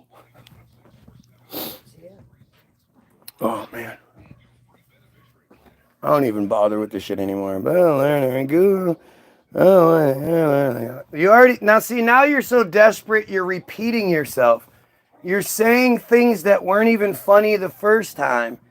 But now that's how, like, this is bots. Right? Thank you. Again, a bot is the thing that's going to run out of stuff to say, so it starts repeating. A human's going to be able to come up with something else. Of course, unless it's a dumb J, obviously. Who puts a ceramic Jesus in their back window, staring at people? An NPC. A little old white lady. Just a dumb NPC. That's a woman where you go, okay, wow, right? Like, you're that into it. You probably have a lot of knowledge on the subject, right? If you're going to take it to that extreme, you're probably pretty well versed. Let me ask you some questions. And she'll be like, man, yeah, I ain't faith, and yeah, don't say those things. It's the same across the board. It's not like I'm ever worried man, I might talk about something pretty controversial today. I hope nobody comes in here and makes me look stupid. I never even worry about it. I know that even if I'm wrong about something, you guys aren't going to catch it. You know? I'd like to think you would, like if I slip up and I say something. But when I was saying Da Vinci painted the Sistine Chapel, none of you were smart enough to catch it. You'll jump in on stupid. Wait. So you're saying the little J girl was taken off the helicopter, but then you're saying that Kobe didn't die? How are those two things possible? Like it's just it's so telling. If they could, they would. They can't. Dumb girl has been here, I don't know, 20 times? I don't even fucking know. Not once has she said anything that has any sort of merit. Or it's just more and more desperate stupidity to try to distract. Try to derail the conversation. Don't talk about the James Webb. Definitely don't talk about Israel. Can you imagine? These people think I'm more important than the genocide of people, than the pedophilia that's going on everywhere, than the government ruse and the election ruse and all that. I'm more important than any of that shit. Given the platform to be able to talk about how, you know, any aspect of any of those things, they go, no, guy, I want to talk about you. I want to talk about you. You used to work here. You used to do that. Let's talk about you. Please, can we talk about... My wife doesn't even want to talk about me that much. I don't. No desire to sit here and brag and pat myself. Oh, no, I'm not 5'4". I'm blah, blah, blah. I have no desire to do that. It's fucking stupid. I just wish it was a more... I feel like, you know, the heavyweight champion with 100 title defenses. I feel like Mike Tyson in his prime, right? And you know, I'd like to say I'm about to fight Buster Douglas, but Buster beats him, so that's not a good place to say it. You know, I'm Mike Tyson going into the Buster Douglas fight, where I just feel like I'm fucking invincible. I'm invincible. Every single person that stepped up has gotten their shit beat in. You know, most of these people are beat before the fight even happens because they're intimidated by me. And then every time they come in here, it's like, how dare you come at me with those basic skills? My defense is impregnable. My offense is impenetrable. I'm fucking Alexander. What's the Tyson quote? It's a great one. Let's see if I can find it. Oh, praise be Allah. My defense is... I put my D, and that's all I had to. This fight to him, I was going to rip his heart out. I'm the best ever. I'm the most brutal and vicious and most ruthless champion there's ever been. There's no one can stop me. Lynx is a conqueror. No, I'm Alexander. He's no Alexander. I'm the best ever. There's never been anybody as ruthless. I'm Sonny Liston. I'm Jack Dempsey. There's no one like me. I'm from Nairclaw. There's no one that can match me. My style is impetuous. My defense is impregnable. And I'm just ferocious. I want your heart. I want to eat his children. Praise be to Allah. And he throws that on the end. It's a great fucking speech until that part, but even that just makes it even better. But that's how I feel. You know, how dare you come at me with this fucking basic butter churning bullshit? Get the fuck out of here. Yay, nothing wrong with churning butter. No, there's not, but you go do that over here. This is the fucking, this is the gladiator arena. You know, we'll come celebrate and eat your bread later. But like, that's the, you know, I worry because it kind of like I it's soft, but it doesn't. That's the only thing. Unlike Tyson going into the Douglas, you know, he believed the hype so much that he had gotten soft. I don't get soft. I'm constantly trying to better, trying to look, trying to prove myself wrong. And I go in the ring every fucking day and I say, all right, let's do it. Anybody's got something to say, bring that shit. And this is the clown shit I get.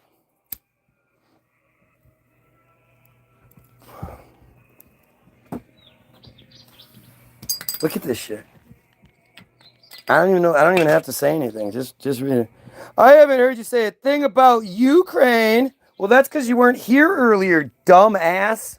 I literally called Ukraine, especially Kiev, the Israel of its region.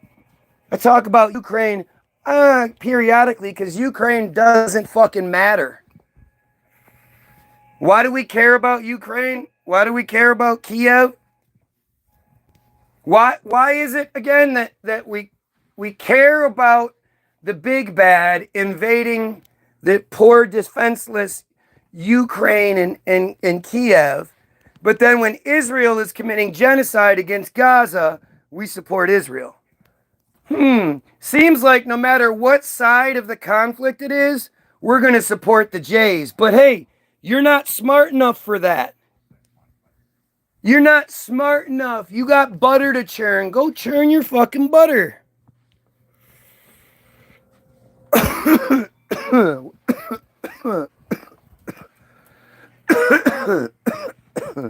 Whew, that one got stuck.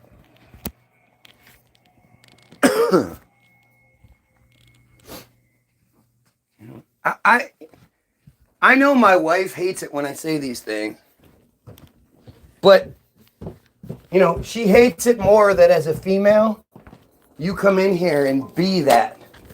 You give me that opportunity.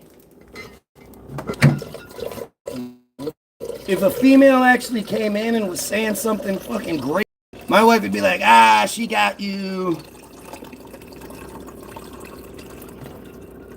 But instead, you become the epitome of the dumb girl. I'm alpha female. There's not even such a thing.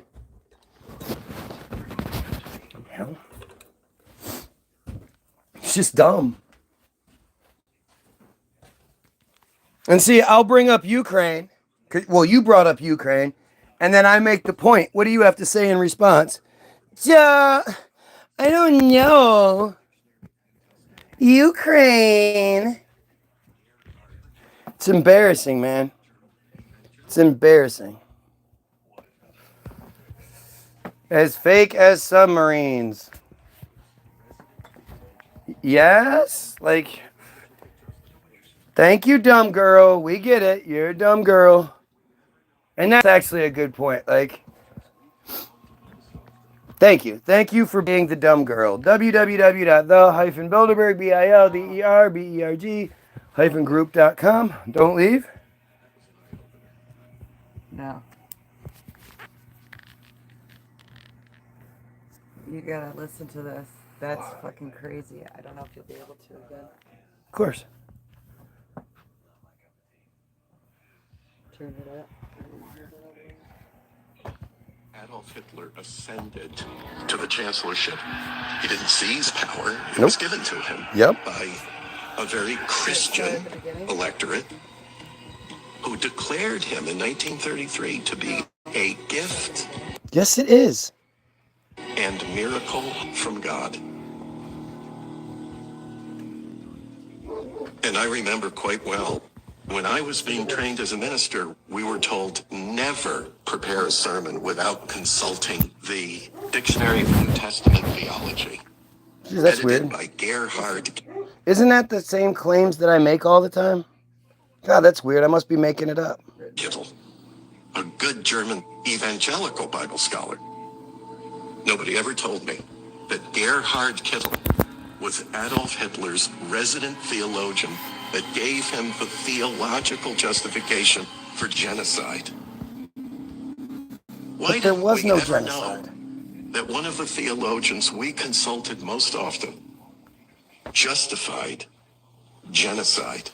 Okay, it's not fucked up. This is just his spin on things. The question is... They justify genocide. Of course they do. Everybody does. Everybody justifies what they do. That's not a hard thing. Israel is justifying genocide right now based on biblical shit. But that's what current priests are being taught. Of course, because it all comes from the same source. You know, that's like the Proof of what you've been saying. obvious thing is the connection, right? The blah blah is the blah blah. The part you're supposed to realize is that clearly the same people controlling this narrative are controlling that narrative, are controlling that narrative. That's why you weren't told that, because you weren't there to know that.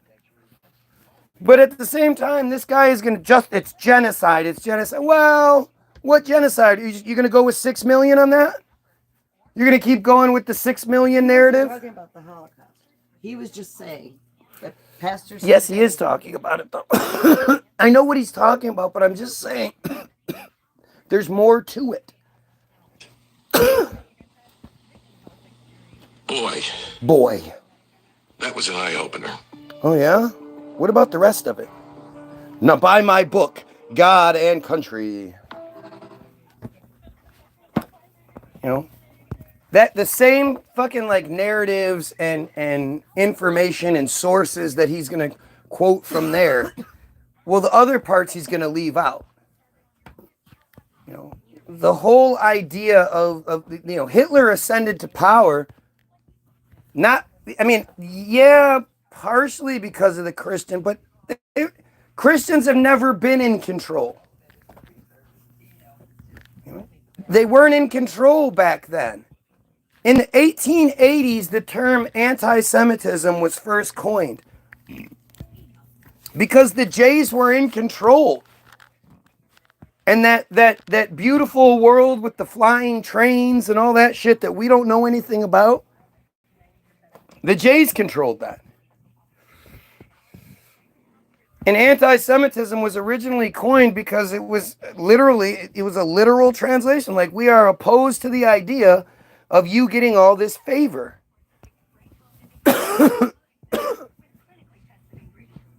But Hollywoodism puts a whole new spin on the Holocaust idea, on Hitler, on you know, on all the characters that were involved in that narrative, that after that play, after that narrative was completed, it wasn't like we were like, let's go kill all those people. No. They all got brought over here and in Russia and given lives. Given great lives. You know, all the Operation Paperclip families. My family. You were supposed to come here and assimilate. No speaking your German, no speaking your Polish. You eat spaghetti on Wednesdays. You have pork chops on Friday. No. You go to fucking Fish on Friday. Catholic church. Yeah, fish on Friday. You go to Catholic church on Sundays and you assimilate. Don't bring a bunch of attention to yourself and assimilate. No one was held accountable. Hitler supposedly kills himself, although there are accounts that he fled in a submarine. He fled in a submarine down some rivers and shit. You know, a boat that could go just underwater, and he lived in Argentina, where he died in Argentina. That's the narrative.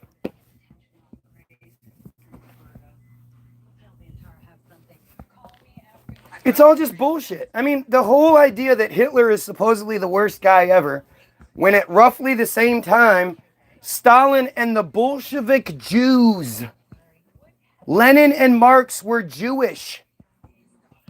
They had their gulag camps where they killed 20, 25, 30 million Christians were killed in the gulags. There's video of Stalin, Hitler, and Mussolini all hanging out together. That's why Rome wasn't destroyed, because I guess Hitler made some deals with the church and blah, blah. That's why the Vatican and shit wasn't destroyed. But hey, never mind all that shit. We don't like talking about that stuff.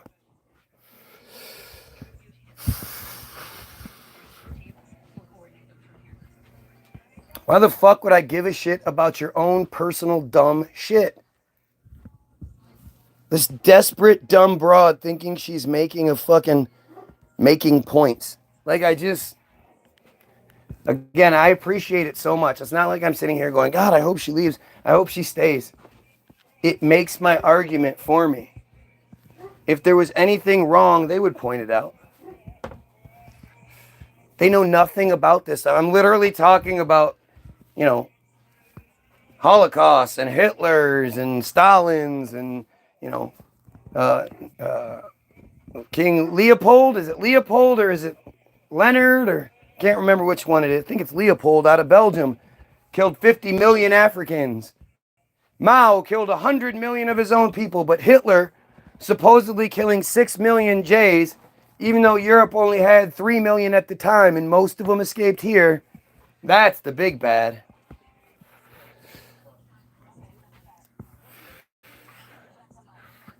The whole narrative is just bullshit. Did I ever claim to be able to know the amps for a breaker versus... Am I sitting here, you know, doing a this is how you be an electrician channel? No, you dumbass. I hope whatever it is that you're doing shorts out and, you know what, use a 52 thing. Use a 52.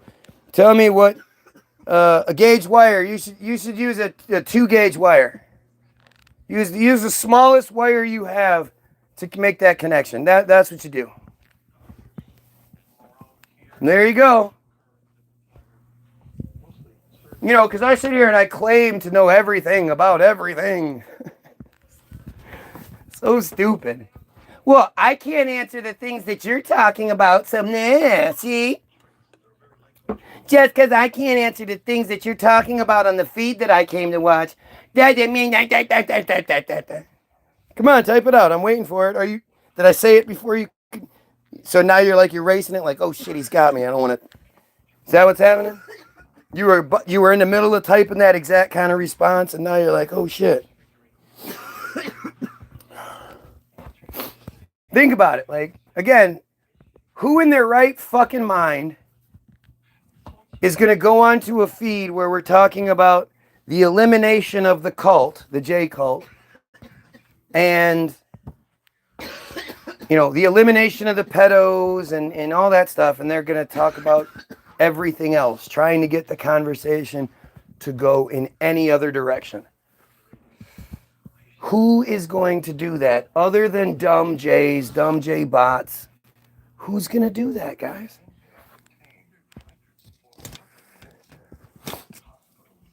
They're not going to come out and flat out say it to you.